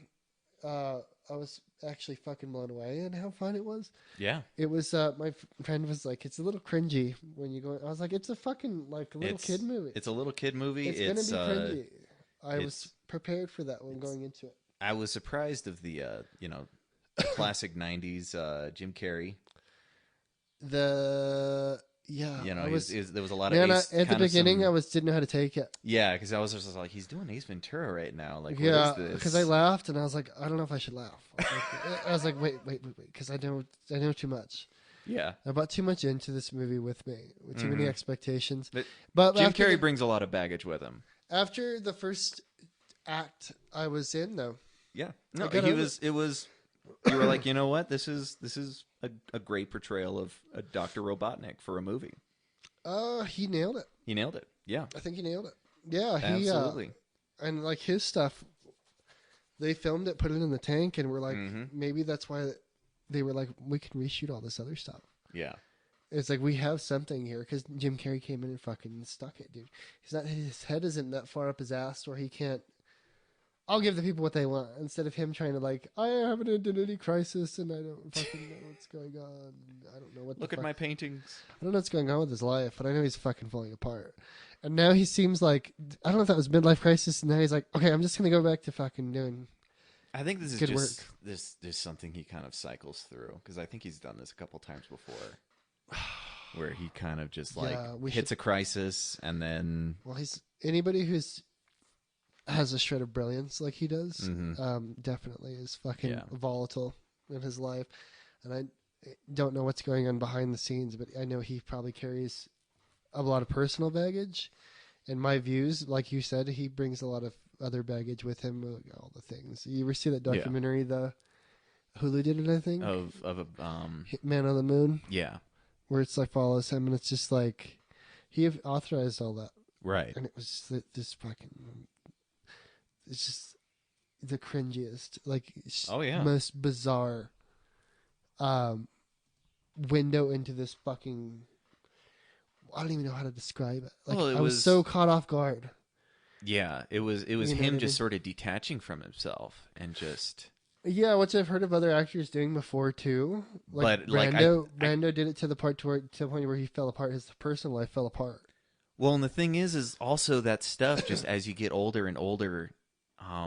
I'm sure Jim Carrey, he'd gone through cycles like that when he was younger and just got through it just fine. And, and in his personal relationships and everything. We didn't have to see it. Well, we didn't have to see it, or it was just like, he comes out of it on the other side just okay. Right. That stuff takes a toll on your body, though. Yeah. When you're going to go through not just the physical stuff, because he does a lot of physical comedy, which fucking will light you up no matter what. But just going through kind of a mental detachment like that and just sort of bungeeing around like that, as you get older, and because he's not young now. He's fucking not. And so this last one, whatever it was that he went through, I'm sure it took a physical toll off of him, and so he had to freaking back off just to recover from it. Probably because he's working consistently now. He is now. He's doing a series on Showtime also. Yeah. Which is already in the bag. I think it's in the can and they've shipped it, but I haven't seen it yet because it's like Showtime comes out with like really interesting shit that I never get a hold of. Right. And I'll never will. I want to watch that Patrick Stewart one that they did called Straight Talk. Oh, yeah, He did a comedy, which was like an adult comedy. It's fucking, I've seen clips and it's fucking rugged. I heard it's just the greatest. And it didn't make it because nobody's watching it. Yeah, you know nobody looks up Showtime. Yeah. But I wanted him to keep doing that instead of Picard. Did you watch, do you have the thing yet? No, I don't. I haven't been keeping up with it. I watched the last 2 episodes. It was, it's getting weird. Is it? Story's getting better. Yeah. Because we're starting to get to the girl's an android. Yeah. Give you in a nutshell. You've got all this, but they were like, "Oh, we need to kill her off because now she knows the secret or whatever." So they try to kill her. She knows that she's the key to the apocalypse or some shit. Picard goes to the cube and rescues her, and then they leave the sword guy that stays there to fucking stop them and try to distract them as long as possible or whatever. Fuck, which he doesn't stop them, but he's on the Borg ship still, on the cube, trying to survive like almost a Die Hard situation. Oh, okay. Where he's like hiding in the weirder vents parts of the stuff, cube. Yeah. Yeah, and like coming across weird stuff. And... So it's okay. It's like I'm cool with how they're going with this. It's not it's ideal, but because the last episode they brought Riker back in. Yeah. And I cringed a couple times. I was like, he was way too like, oh, my best. They hugged a lot, and we're like, oh, best friends. And I was like, I don't remember him ever doing that. These guys aren't soft. What's going on here? He's never done that ever with Riker. He's no. always just been a stern handshake, and he's an English gentleman, and it's like, carry on, sir. Like, Riker would always just, like, laugh at him because he was so freaking stern. He would just, like, sit back and just be just like, you freaking stuck-up asshole, whatever. He was a great counterpart to Picard's straight man. You know what I mean? And Riker was great. He landed his character fine. You know, and Deanna Troi was there because they're married. They got married in one of the movies. Yeah. A lot of references to talking about Data again. And this young lady knows all about Data because Riker was talking about how great Data was because Data dies in one of the movies sacrificing himself. So they cover a lot of that stuff. It's a slower episode. Yeah. But I was like watching it as I'm trying to like meal prep and stuff at the same time. And I was just like kind of weird. It just felt weird about it. You know what I mean? Like they uncovered the great reveal that she's an android, and this was like a slow burn episode after the reveal of all this shit. Yeah. So I still don't know what they're doing with it. I'll continue to watch it, but it's not. It didn't feel like a Mandalorian where I was like, "Fuck, I gotta watch the next one. Fuck, I gotta watch the next one. Fuck, I have to wait. Like, fuck, I gotta watch the next one." Yeah. It's not like that. No, it's like I definitely waited 2 weeks before I let 2 episodes or build up before I watched another one. I'm slow burning it. It's definitely in a weird limbo place right now where I don't know what they're gonna fucking do with it. They've already okayed the next couple of seasons is the crazy part, but we're like halfway through the season and it just seems like they're already lost or what? Of running out of steam a little bit. That's what it seems. I just don't know what they're going to fucking do. And then Star Wars and Star Trek are in limbo. It feels like the outside influences of the business side are affecting the rest of this now. Oh, absolutely. Yeah. And I keep reading all this news, and maybe that's what's putting me off of it, too. Is knowing some of this outside stuff. What's going on in the background. No, they're like... because Midnight's Edge did a whole fucking rampage tearing apart. They do regularly. Yeah. Rampage and tirade and tear apart all these things, but they were like, they need to give the people what they want. But what you boil down and get from the episode is that they're not fucking saying anything as usual. They're just like, it's not a news. They're not telling you the news. They're just like, let's put another weekly video out about how fucking shitty things are and how fucking Star Wars fucking hurt our feelings because it fucking really, it really did. Yeah. And man, they don't let go of the Star Wars thing. They don't. They don't. Though, kind of going into Disney, what do you think? Since we've talked, it's been that Bob Iger thing has happened. Yeah, I didn't get to dig deeper into that, but I know he stepped aside. He stepped aside. Well, he's sort of stepped up in a way. Yeah, well, he's chairman, which means chairman he of the board. So moves over the CEO, but. I don't know what they're gonna fucking do. They're down. They're stepping down. You were talking about that, right? Yeah. My guess is that they, because you look at the way that they announced it. They announced it the most ham-fisted, way, possible. Doing it in, randomly on a Tuesday in the middle of a quarter. Yeah. And just dropping it, and being, hey, here's this Chapek guy. And he's in charge now and stuff. I'm chairman of the board. Bye, everybody. But that's what these companies do this now too, in defense of like their the strangeness of it. Well, I got a feeling because what did it do to the market? And they were already getting ready for it before the announcement. Was the their stocks just straight. Freaking hockey stick down. Well, they dipped, but I don't think they're going anywhere. I think they're going to continue to go back up. Because it's a recoverable dip. Yeah, which is what the stock market dipped in general. Yeah, around the same time that this happened, because I have stocks in penny stocks. I'm playing penny stocks on Robinhood and stuff like that. So I'm holding on to GE because I'm hoping for them to swing back up. This is the only form of gambling I've taken. You're riding the down slope right now. They are doing better too, by the way. If you want to look at investing in some penny stocks, they're $10 a share. They used to ride at about $35 a share. Yeah. So it'll double or triple here at some point. That'll be a good one. It's just some little insider trading advice. I'm sitting on them. Because it's not going any worse. So I paid $10 a share. And it's stalling and holding at about 10. So I'm just holding on to my $50 there anyway to just to mess around with. Yeah. You know what I mean? But it's been an interesting one to hold on to. But when I get a little extra money saved, because I'm going to stay with my friend in Los Lunas, and I got to fucking recover before I pay a deposit and figure out where the fuck I'm going to go. Right. Because I was going to just jump to another apartment, and I was like, I'm going to have to skip bills, and you know how you measure shit before you make a jump like that? Yeah. Fuck, it's going to be so complicated. So I'm going to just stay in his extra room. If I can get some fucking money underneath me, I'm going to put money on Disney. Because I have... Oh, yeah. Right now it's a great time to put money on Disney. I have a belief that they're going to... as this game... This is a long bet. Yeah. So Netflix is going to tank eventually. It is. They're not going to hold on to $400 a share forever. Mm-mm.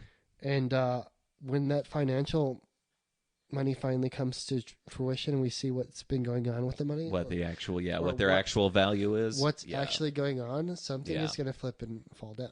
Mm-hmm. We know what Disney's actual value is because it's all sitting there on the it's all on the open. Yeah. And now they've just got back into the streaming service, which they are building. We're on ground level. Movie theaters are starting to go down. Kaputs. Yeah. They're releasing fucking remakes of their stuff, which they've already done. They've been doing, yeah. Mulan is coming out this month, which I don't really... I loved the cartoon, but as soon as I found out they're not going to sing A Girl Worth Fighting For, I was like, I'm fucking good. I was like, no Mushu, no deal. No Mushu, no songs, no, yeah. It's probably going to be a great story because it's a cool story anyway, but I'm just like, I want to have fun when I watch a fucking Disney movie. I'm not ready for a hard drama from Disney. Trust the name and the brand for well, and the thing that's pissing everybody off is, the changes that they've made to the adaptation were specifically for the Chinese market. It's definitely a fucking Chinese pull. It's a total Chinese pull. I was joking with my friend. No, this is it's a year ago you could get away with that. A year ago people would be just like, okay, yeah, whatever, Chinese we know pull. what the fuck and why they picked Mulan next. Yeah. I don't even think that was in line. It's because they fucking soured the deal with Star Wars and fucking nobody was buying Star Wars over there. Over there, no. And nobody's making movies for America anymore. Disney's not. No. Most of these main companies are not. No. Like Birds of Prey, maybe that was intended to reach American markets, but I don't. That was intended to reach movie journalists. Yeah, it was intended. That to was not reach intended somebody for the consumer market. in another dimension, because I don't remember anybody asking for. But you know what? There are people out there that liked it. So I'm sure there are. Not enough people for it to make money. I don't hang out. I with have them. no problem with people liking it. That's fine. I don't hang out But with the there were people that not like enough it. of them I to beat, a profitable market space. There are two kinds of people in this world. There are people that like Suicide Squad and people that don't. And I'm fucking on one side of that fence. And I don't trust the people on the other side. It's not even about Democrats or Republicans or anything else anymore. Not. It's all about who fucking likes Suicide Squad. Well, the Suicide Squad's a good kind of pH test because everybody saw Suicide Squad. I fucking didn't. You didn't? I fucking... Because, I mean, it was a huge success. That's why they made Birds of Prey, was because it was a huge success because everybody did see it. I have turned it down 3 times now. Yeah. I could even rent it on the Xbox for $1. And that is still too much for you. I did too not, rich for your blood. I did not give him $1 to watch that fucking movie. They're like, you want to rent Birds of Prey or Suicide Squad for $1? And I was like, fuck no, I don't. Like, yeah. I fucking waited out and I thought, and I was like, I got nothing done this Saturday. I have seen movies for $1 and felt ripped off. It has happened to me. That was the third Transformers movie. I saw it in $1 theater. Which one was that? The one that was Dark time? Side of the Moon, where they destroy Chicago. I don't know. They always destroy Chicago in every movie. What is up with that? Always destroy fucking Chicago. Ferris Bueller destroyed Chicago. Did you ever see Red Letter did a video where they watched all 3 of them at the same time from beginning to end? No. And they sync up. The pacing of all 3 Transformers movies sync up. Oh, I believe it. Robot fight comes at this time. Girl comes in at this time. Robot fight comes in at this time. And it fucking you'll have to find it, or I'll send it to you if I can remember. But they watched all 3 of them, and you can watch it as they go, and they sit there and watch it, and they're like, "Fuck, it's fucking stacking up pretty good." That's like worse than Bond movies, just like sticking to a formula. Fuck yeah, but the problem is I will defend that trash. Oh, absolutely. I'll defend that trash pile. Like I'm a possum in the trash can. Don't you touch my garbage. Don't touch my garbage. I hold on to those because I feel like there's something good there. Yeah. And I've seen good come out of it. I've seen good Bond films. Absolutely. And they could make like a Dark Knight, you know what I mean? A Nolan run of Bond. Oh, yeah. Which maybe they can do with this next one because I mean, that was kind of what they were trying to do with Daniel Craig from Casino Royale to Skyfall, was they were trying to do sort of a Dark Knight run between those movies because they're all pretty well connected to each other. Yeah, they are. Which I liked. Yeah. Which I liked that a lot because I was like, they could just different universe, different Bond. Yeah. But all the other ones, because the Pierce Brosnan ones kind of run into each other a little bit. They do.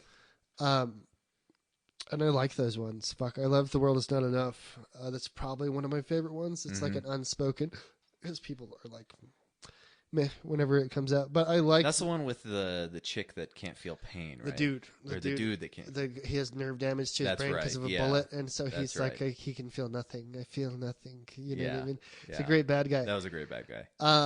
But they're like trying to stop nukes from going off in a sub or whatever, and it's just a fun Bond movie. Fuck it. You know what I mean? GoldenEye was great. Probably one of the most intense Bond girls in that one. There's some hot Bond girls in that one, too. There was... Because I have a huge crush on what's her name. She was in Gone Girl. She was the main... Oh, yeah. She was the girl who disappeared. Rosamund Pike. Rosamund Pike, yeah. She was a Bond girl in one of the other ones, too. I have such a fucking crush on her, too. It's stupid, because I'm like, dude, when I see her. And she's in, like... She doesn't... She's selective about her movies. It seems, you know what I mean? I'm sure she gets offered some too, but she was in Doom, and that's how I got my first crush. Right. She's the female lead in Doom. She's the scientist. The scientist for fucking... She's the brother of... What's his name? Judge Dredd himself. Yeah.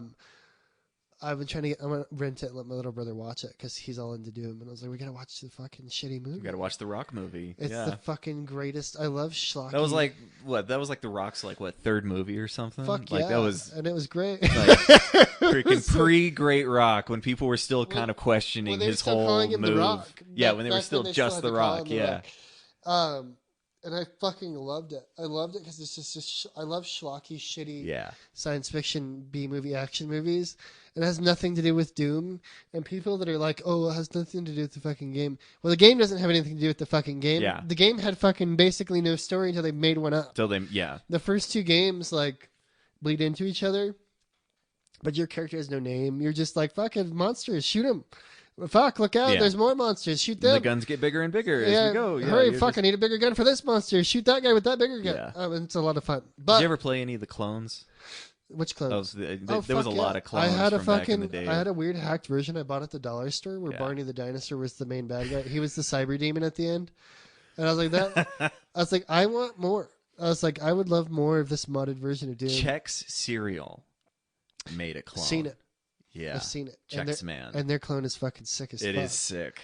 It's sick as fuck, and you can actually attach the Doom mods to your basic gun is a freaking cereal spoon. You're flinging freaking snot. They made a sequel, and they're talking about making a third one. Did you know that? Really? They're talking about making another one of another Chex Man. And Chex was like, "Sure, fuck it, make another one." Because they didn't. I would love to see like a Chex Man mod of one of the new Dooms. We'll see. The new one's coming out this month. Yeah. Dude, I can't fucking think about anything else, to be honest. I want to play Doom Eternal so bad. I've been playing 2016. I'm a big fan of Doom for the most part because I loved the original because of that mod. It was the first one I played. I didn't play the original Doom at all first. Yeah. And then I played the because I couldn't play the full game. Mm-hmm. I only had like the first chapter, which is like 4 or 5 levels. And then I played the original Doom. I was like, fuck, this is a lot of fun. And then I moved on to Quake and all the other stuff, just like everybody else did. Yeah.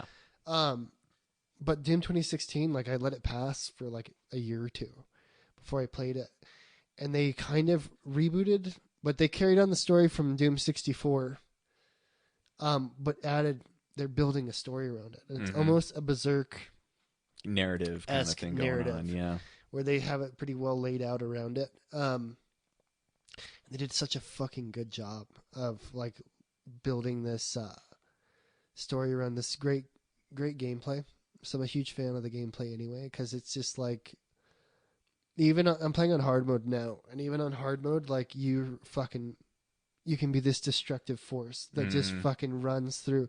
And they don't make games like that very much anymore. No. They used to. Games where you can just build momentum as you go along. And it just feels so satisfying to just fucking come into a room filled with like 20 demons, and they're like, oh fuck, he's in the room with us. And they're trapped with you inside the room instead of the other way around. And they're desperate, and they're trying, in hard mode, they're trying their fucking ass off to keep up with me. And I'm having a fucking blast because I'm like, wee, like running around fucking smashing demons' faces in and throwing bodies all over the place. It's a fucking blast. It's just so much fun. And now like the next one is this Doom Eternal is the one that they're going to actually have a story on to develop further beyond what they did in 2016. Because all they did was like kind of like build the world and the character, yeah. And they kind of rebooted the first one a little bit. But now they're doing this whole apocalypse now on Earth kind of thing where heaven is involved, but heaven can't take control over the dominion of men. So they're following kind of the rules of the book on Judgment Day and how it works. Heaven can't partake, so the meek shall inherit the earth, and Doom guy falls into that category as a human. So he's left stopping the apocalypse on Earth, stopping hell from taking over Earth, while heaven watches from above. So like heaven's playing a factor in this somehow. Yeah. But we don't know yet at all what's going on. But we know he goes there and speaks with them or whatever, and is possibly given divine weapons or whatever to help combat this evil, but there can be no intervention from God while this is happening. So he's set for, then you're already this fucking force of nature anyway. Yeah. But like, it's going to be so much fucking fun, dude. I'm so excited about it. I've had to move and everything. And so I'm like packing stuff and I'm like, I'll be doing something and I'll be like, man, I want to fucking play Doom. I'll be thinking about Doom. I can't wait to fucking play Doom.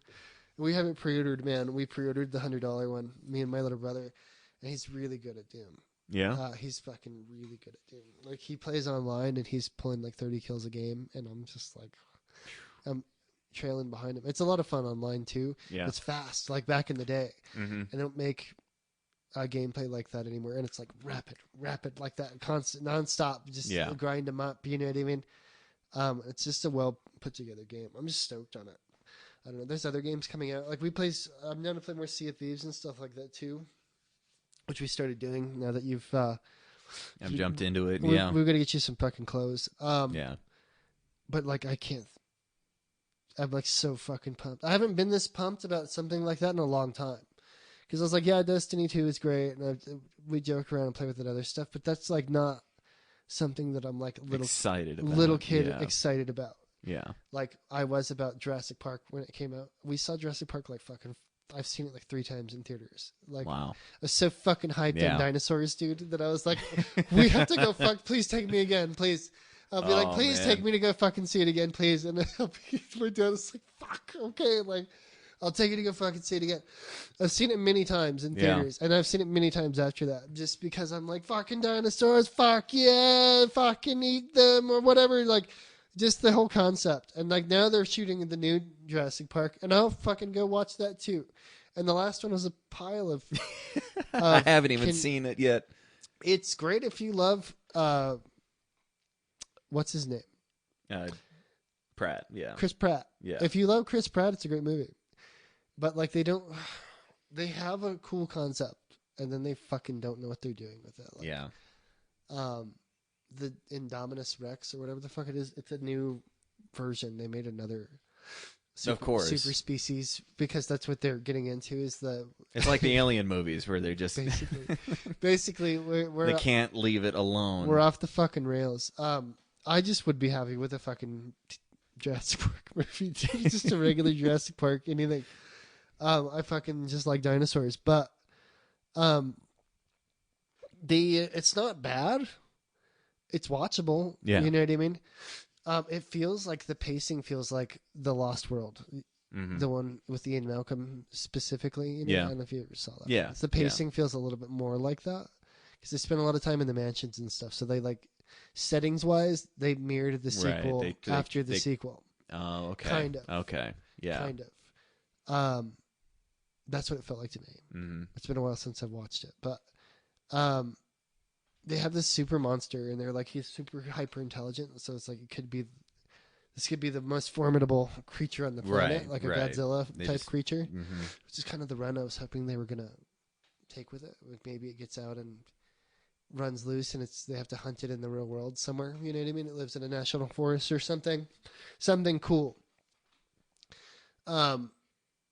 But they fucked that all up, and they kill it at the end with whatever, because you have to kill the monster for the little kids. You can't just let you can't just let that loose. You can't let some fucking hyper intelligent creature fucking continue to go on a fucking killing rampage, despite my fucking hopes and prayers of fucking please let them do like a Friday the 13th with dinosaurs. You know what I mean? My god, just a freaking slasher with a fucking hyper intelligent with a mutant dinosaur run amok, which they've done. There's a movie called Carnosaur. You ever see Carnosaur back in the day?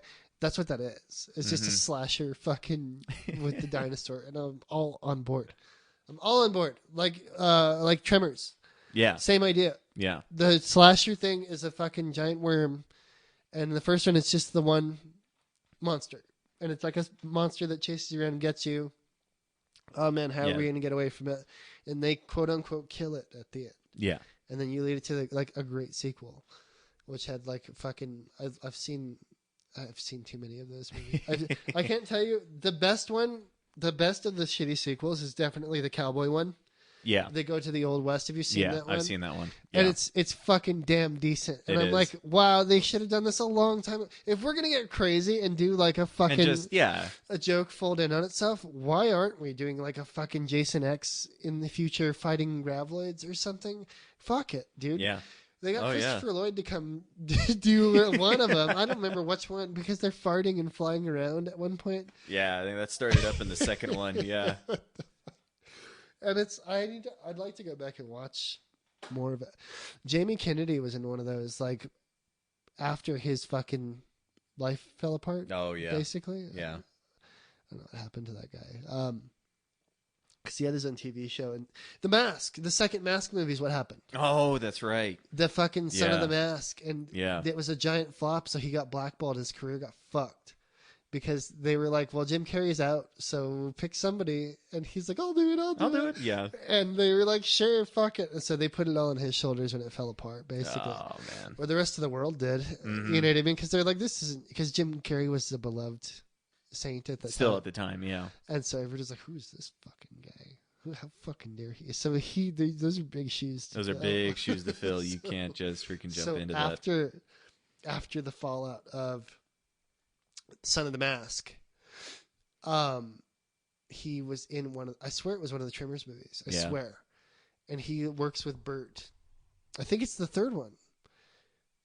Third or fourth. He goes with Bert to hunt the Graveloids again. It's the one with Bert exclusively.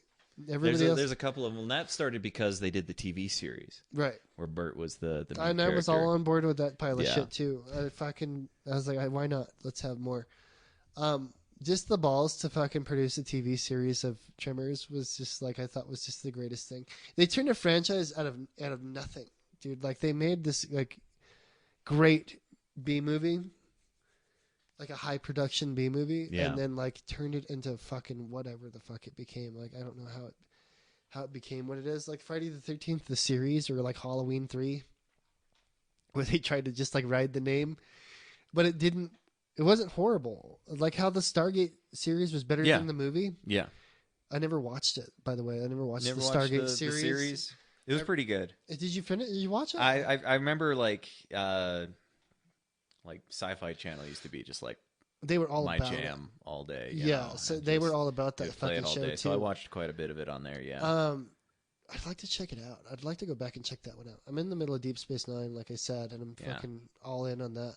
But Stargate, the show seemed like it was one of those where it was like you could definitely, along the same lines as a good Star Trek TV show. I'd definitely like to get back into that. I was put off because I was like, no, Kurt Russell, no deal.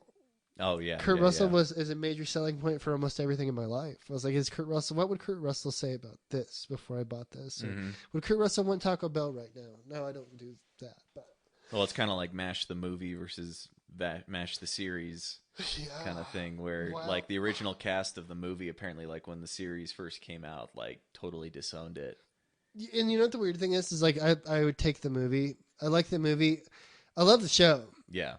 I love the show because of what it is. Yeah, yeah, it's a solid freaking show. It's a great, it's a great comedy, and then they get really weird at the end where Alan Alda's directing. Alan Alda's directing it, and he just... I want to do a drama. I'm going to do a drama now, and they're like, don't do it. Don't do it. That episode where he kills the baby on accident. Yeah. Have you seen that one? Yeah. He's like hiding it from the Viet Cong. No, that was like the way they ended the series. Like they made a TV movie. Yeah. That he directed, and where it just ends where he loses his mind. Yeah, completely. It's this horrific end to fucking MASH, dude. And I saw that as a child. I was like, what the fuck? I'm pretty sure the show like portrays the war lasting 10 years longer than it actually did. Fuck yeah, it did. They fucking milked that motherfucker forever, because it's supposed to just be a flash in the pan moment, like in the book. Yeah. And I've read the book. Mm-hmm. The book follows the movie like beautifully. Mm-hmm. Beautifully. You know what I mean? Even with the racism, the heavy racism and everything else. But it's a damn decent movie, and it's like an anti-war movie in the middle of a war, which is what the series tried to kind of do. Kind of put a bit of a Vietnam spin on telling a story about the Korean War. Yeah, but they had like the most competent comedy writers of the time probably working on that fucking show. Well, so a it's fantastic cast, and the cast was they were destroying every episode. Yeah. And you go back and watch it, and it's like it's such a fucking watchable show, even in reruns. Yeah, it's so goddamn watchable, and they just nail it. And it's like there's not a lot of things I run across anymore that are new that are watchable like that, where it's just like the same thing with the streaming stuff. Like I've said before, is we can't just have a beginning and an end to an episode. Yeah. In MASH, they're going to run a bit or something. They set something up and then end it in that episode. Maybe they do two-parter every once in a while, but they're good about beginning and end piece. And fuck, we don't have anything like that anymore. Because you can watch an episode and be completely satisfied. Mm-hmm. You know what I mean? Oh, that was great. Watch that fucking one, and then I'm off to bed. I had a great one. Instead of like, oh, I have to watch this fucking cliffhanger, and this happened, and I gotta watch this part too. I feel the same way about... Or you're like, oh shoot, that was a freaking filler episode. I could have just waited till next week to watch that. I fucking hate filler episodes. Fillers of anything. Naruto is all fucking mostly filler. Yeah. It really put me off of fucking liking Naruto. Once they got... Because it ends at like season 3. Mm-hmm. After Sosuke leaves the village, and it's like, that's the end of the manga.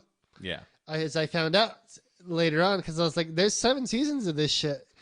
And like, there's like 3 volumes of the actual books. And it's like, what the fuck? And they stretched it to fucking God knows the fuck where. Yeah. Because I've never watched it, but like, there's 7 seasons of fucking filler. Mm-hmm. Or 5 seasons or something like that. I'm like, how the fuck did you do that? Oh, yeah. How the fuck did they manage to fucking make that much filler? And it makes me angry that I was like, they tricked all the fucking American kids to be like, yeah, Naruto's fucking great.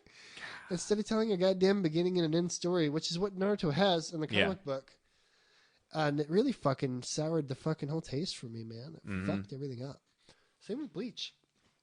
We could talk about Bleach forever and how fucking cool it could have been. And how fucking horribly they fucked that up. Man, that was that weird period of like late 90s, early 2000s where they were trying to figure out how to do, what was the most successful way to do these adaptations. Because at the time, we had Dragon Ball and Dragon Ball Z were like the big freaking things to come overseas and really just knock it out of the park and just be huge. So they were like, well, what can we take from that? We're like, well, Dragon Ball is long. Dragon Ball's long. Maybe that is a factor in its success. So let's make a series that's long. It just felt like they didn't fucking know what Funimation is to blame for a lot of this too. It is, yeah. They're secretly the root of all evil for ruining most of the American companies. Most of them, yeah. For American distributors who controls like the distribution for all these fucking... There's animes that are probably coming out right now that are sick as fuck, Ross, and we'll never see them. Oh, there's ones that are like you can't find Baccano anywhere. I've never been able to watch it, and you guys have told me, have you seen Baccano this, Baccano that? And I'm like, no, I fucking haven't. And you can't. Fuck, it's not anywhere, man. Like it's I think it was like Viz or whoever freaking has the rights now. They got them back in like 2016, and then they just buried it. Fuck. That's like Disney's evil plans to rule the world, dude. Because I watched the sequel one. Mm-hmm. I'm doing this. I'm moving a hand around, or whatever the fuck it's called. Yeah. Durarara. Yeah, and I couldn't get into it because like Waters was telling me about all these other characters that like this character's from the original one, and he's like a friend of this guy. And I was like, what the fuck? I was like. So that fucked everything up. Yeah, because you're just getting in on the middle of this whole thing. I have to fucking watch Baccano because that just fucking... It's like there's another show that did this that my sister watched called Card Captors, which had a spin-off series that was like only kind of tied to the Card Captors. And she was... I can't remember. I think it was Kelsey. My sister Kelsey watched it. And I was like... Because I'd watch a couple Card Captor episodes. It's like, yeah, this is Pokemon. Heyday. Yeah. I watched it because I was like, yeah, it's in the block. Like, let's watch Card Captors too because it's in the block with Digimon. You got your fucking original Digimon up to first and second season, like the fucking really good. That real really concentrated good, stuff. Yeah. The really good Digimon stuff. Fuck, I could go back and watch Digimon right now. Yeah. My little brother's watched it many times, bro. I'm fucking so jealous because I was like, fuck, I want to watch Digimon. Because they like the first season, they beat the guy, then they get back into the real world, and then they start coming back. Then they start do coming that for back like through, 2 seasons, and then they reboot. Yeah. Right? Yeah. It's it like was that. Yeah, that first bit was like a real short run. Because it's like 3 seasons, and then they did the movie, and it's all in for the fucking movie. Even though I didn't know what the fuck was going on, and didn't make very much sense. It had nothing to do with the rest of the series, but I was like, oh fuck, we're watching an anime movie right now. Right now, yep. You know what the funniest thing about that the other day is people the fucking, do you remember the Angela Anaconda thing at the beginning of the Digimon movie? I don't. I don't know if do you know who Angela Anaconda is? I don't think I do. This is working into my point. Okay. So Angela Anaconda was a TV show that Fox owned, but it was not on Fox. As far as I know, I think it was on Fox Family or whatever their side network. Yeah. Because I don't think it was on Fox at all. It wasn't good enough to be on the main block. Right. But it was like Doug, kind of, but about a girl. Right. Kind of. Is this the best way I can put it? It's kind of like Doug. At the beginning of the Digimon movie, the theater release movie, there's a short getting ready for the Digimon movie. It's Angela Anaconda. And people were fucking upset. And I was like, oh, I watch Angela Anaconda because I would just watch it. It's not like I fucking liked it. Right. But I would watch it. Mm-hmm. So I knew who everybody was. But people didn't know who the fuck Angela Anaconda was who watched Digimon. And they're like, what the fuck is this? Like, what the fuck is going on? What does this have to do with Digimon? And they're like, you have to watch the clip. You maybe find it on YouTube. Yeah. This happens right before the Digimon movie. I think I do remember that show now that you're like describing it. It's black and white faces with colored everything else. Yeah. They look like photo cutouts. Yes, yeah. Everything looks like cut out freaking pictures, yeah. They used that at the beginning of the Digimon movie to try to boost ratings for Angela Anaconda, I guess. Yeah. I guess. And people were fucking furious. And I didn't know why they were mad. I was like, why the fuck are they mad? Because, like, at the time I wasn't a Digimon guy. Mm-hmm. I got into Digimon way later when I was older. And I was able to, like, watch it and follow the story. Because I would watch Pokemon and be like, okay, I gotta go make breakfast. And then, then once Ash fucking lost, I stopped watching Pokemon because at the end of the first season, he doesn't win. Right. Yeah. And so, like, it doesn't really go anywhere. Yeah. I watched the second season, which is fucking like really confusing for me as a child because like, he didn't fucking win. I still don't know why they chose to do that, like a Rocky 1 ending. Yeah. with Pokemon. Well, because that was the whole series was just to just freaking lead you by the nose the entire time. Yeah, he's going to make it to greatness. He's going to become the Pokemon champion. Talk about a lazy freaking cartoon. There's just so many jokes about it. Yeah, dude. Fuck yeah. They really fucking half-assed that whole thing. Pokemon was the show was a fluke. Yeah. Like, fuck. Yeah. Because they were just about selling the game. They didn't care about the freaking show. The game was great. And it's like the TV show, like everybody watched it because everybody's like, we got to get the cards and stuff like that. But the show was for the kids who, didn't have a Game Boy. Kind of. That's what the show was for. That's a fair way to put it. And I watched it because I was like, I even remember the run-up because they were like, I didn't know what Pokemon was. My cousin had a fucking Game Boy, and I just got fucking Pokemon. And I was like, well, what the fuck is a Pokemon? So we watched him play it, and I was like, that looks dumb. And then I found out it was cool to like Pokemon. So I was like, fuck, I better get on this.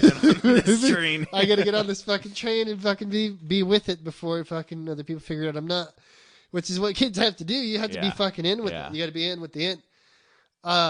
So they were like, new fucking TV show coming out, the new Pokemon official TV show. And I was like, oh fuck. That's my way in. Yeah. I was like, this is it. So it's like I never woke up early to watch Saturday morning cartoons until that day. Yep. And I woke up and I was like, fuck yeah. I mean, this is how I found out about 9/11. A true story. I woke up to watch I woke up to watch Pokemon and the fucking the terrorist attack. Funny story. That's how I remember, quote unquote, where I was. Learning where it was. I was trying to watch fucking cartoons and George Bush wouldn't shut the fuck up. I was only disappointed about that. The reality of it was how horrific it was. I didn't grasp until I was older. You were just like, why is a cartoon? But as a kid, I was like, even Cartoon Network wasn't playing cartoons, and I was like, what in the fuck is going on? This is a terrorist attack on me. I was like, I can't watch cartoons. Fuck this. Man. What a horrible day. That was a terrible day, dude. I had to go to school that day and.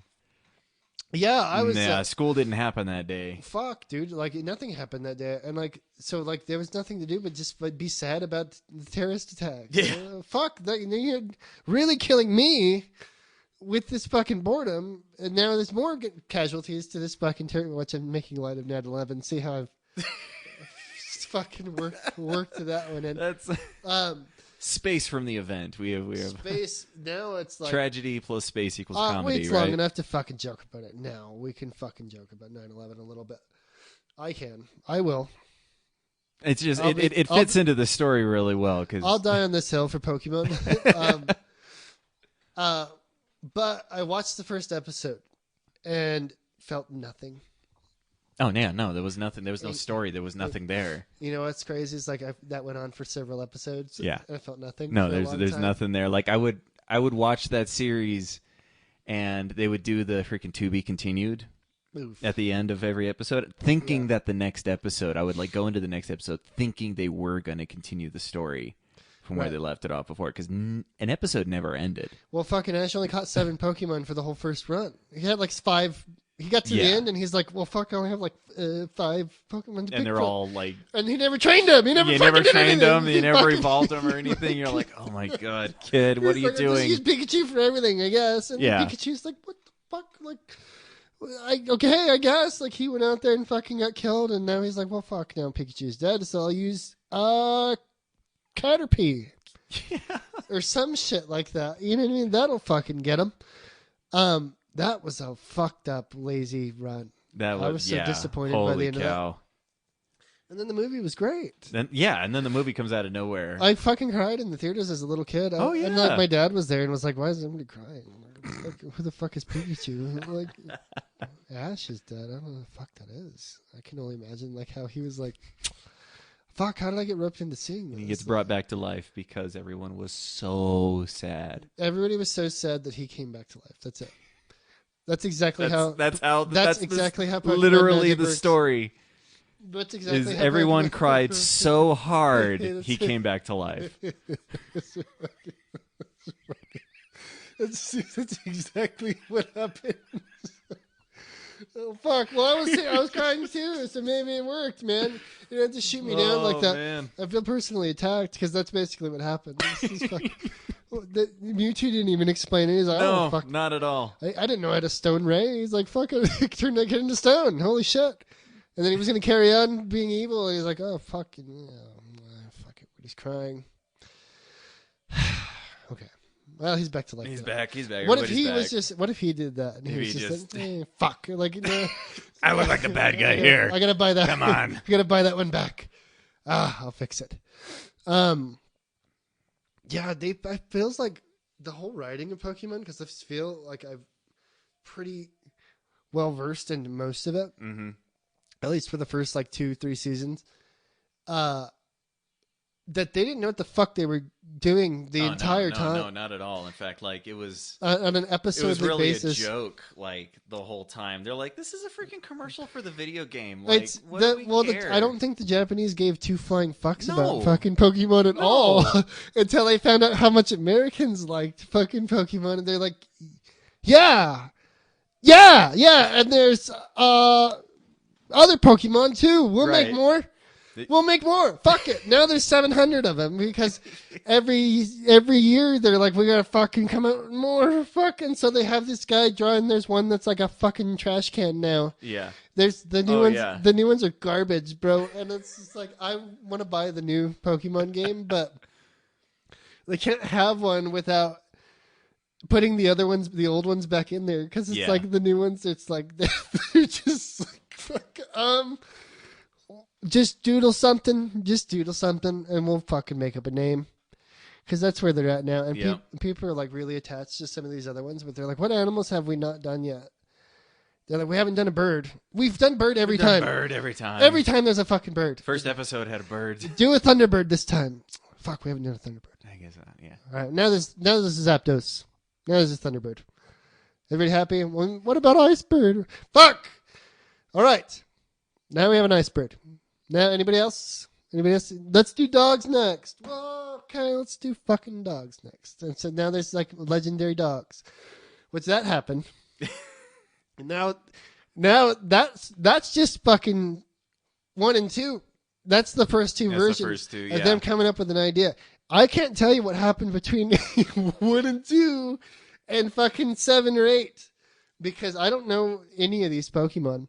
I have one of the newer ones, and I catch something, and I'm like, that looks cool. I'll catch that. Like, I don't know what it does. I'm like, it looks like it might be cool.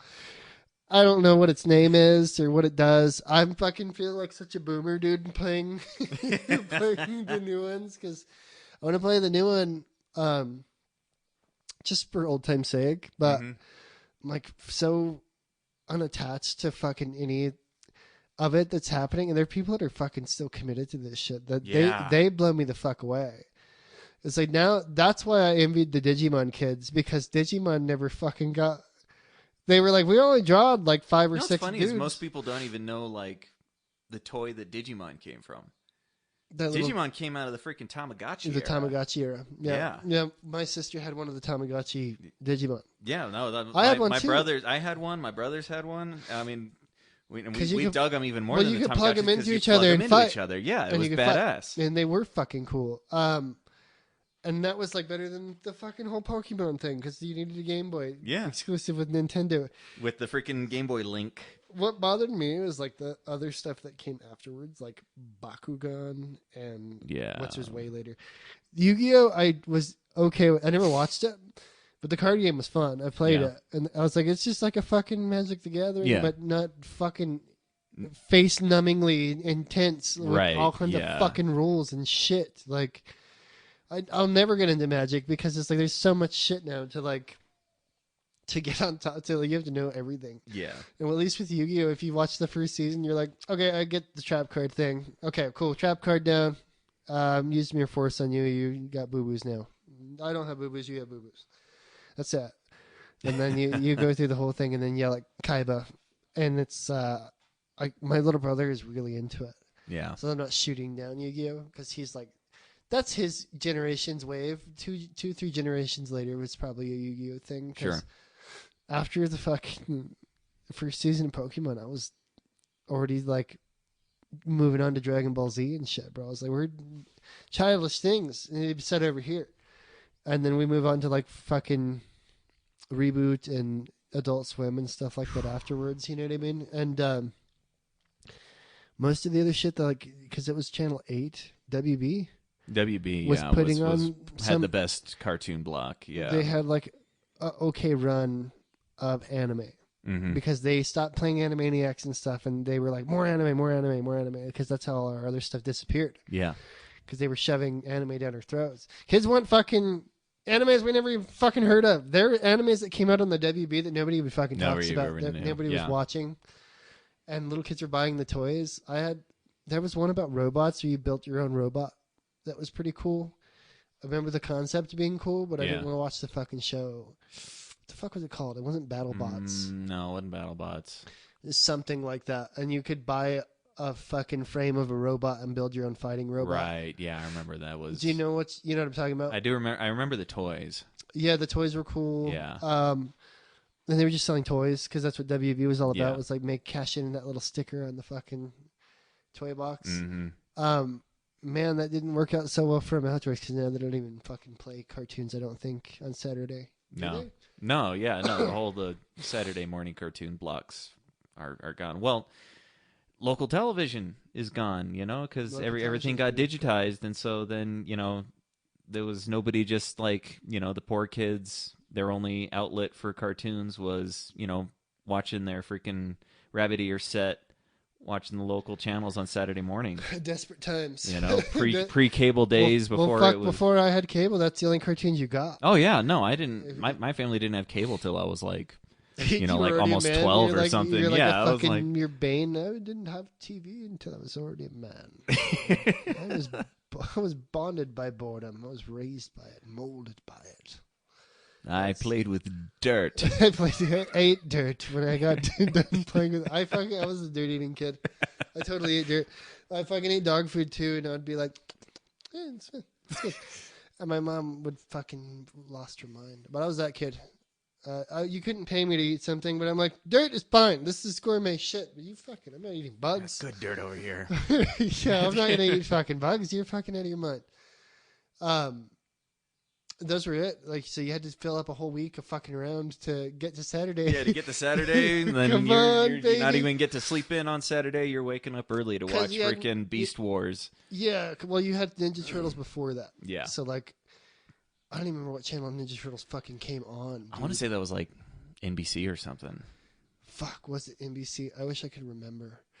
All I remember is my dad had to turn it on for me. I was like, he's like, it's Ninja Turtles time. I was like, it's Ninja Turtles time. Get down, Ninja Turtles time. And then I'd fuck around and just be like, and watch it. And then I'd go fucking do karate in the backyard that was the weekly event. I was like, and then you get into like the later series where they would, the rights got sold to a different animation company.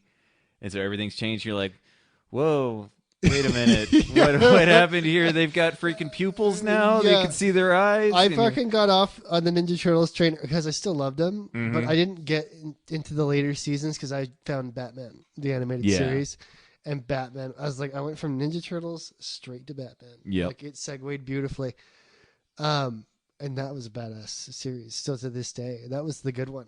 Like the fucking hard ass Batman series. You know what I mean? That they don't even fucking, they've never tried to do anything like that since. You know what I mean? They tried to work it into the Justice League stuff, but they fucking lost like the crown jewel of the original animated series. The badass one. Not the original, sorry. But the fucking good one. Who made it? Blah, blah, blah, blah. It's Tim Conway is the actor. He's the voice actor for it. But Bruce Timm's Batman. Bruce Timm, yeah. It's Bruce Timm's Batman. And he made Mask of the Phantasm and stuff like that too, which is a fucking... nobody talks about it. No, nobody talks about it. That was an excellent movie. And they had a Sub-Zero one too, that one with Mr. Freeze. Yep. And the movies were like almost adult themed because it was like a Batman detective story. The Mask of the Phantasm was almost Hush. It was a noir mystery thriller. Yeah, it was almost like Hush, where you didn't know who the Phantasm was. Yeah, you know what I mean. And he's like trying to figure out who the fuck he's going through the other villains. I don't know who the fucking Phantasm is. And you have to figure it out. It was great. And you could go rewatch that right now, and like it's still as good as alluring as it ever was in the beginning. And that came out in theaters and had a damn decent fucking theater run, from what I remember. Everybody went to go see it. And it wasn't even like a kid Batman movie. No, it was like a legit Batman movie. It was a legit Batman movie. And nobody talks about it. No. Dude, and it's crazy because like it's kind of referenced in Lego Batman. Oh yeah. They touched on the original. Yeah. The Bruce Timm's Batman and stuff like that too, and then go back to doing their thing, you know what I mean? Which was that was a masterpiece in its own right.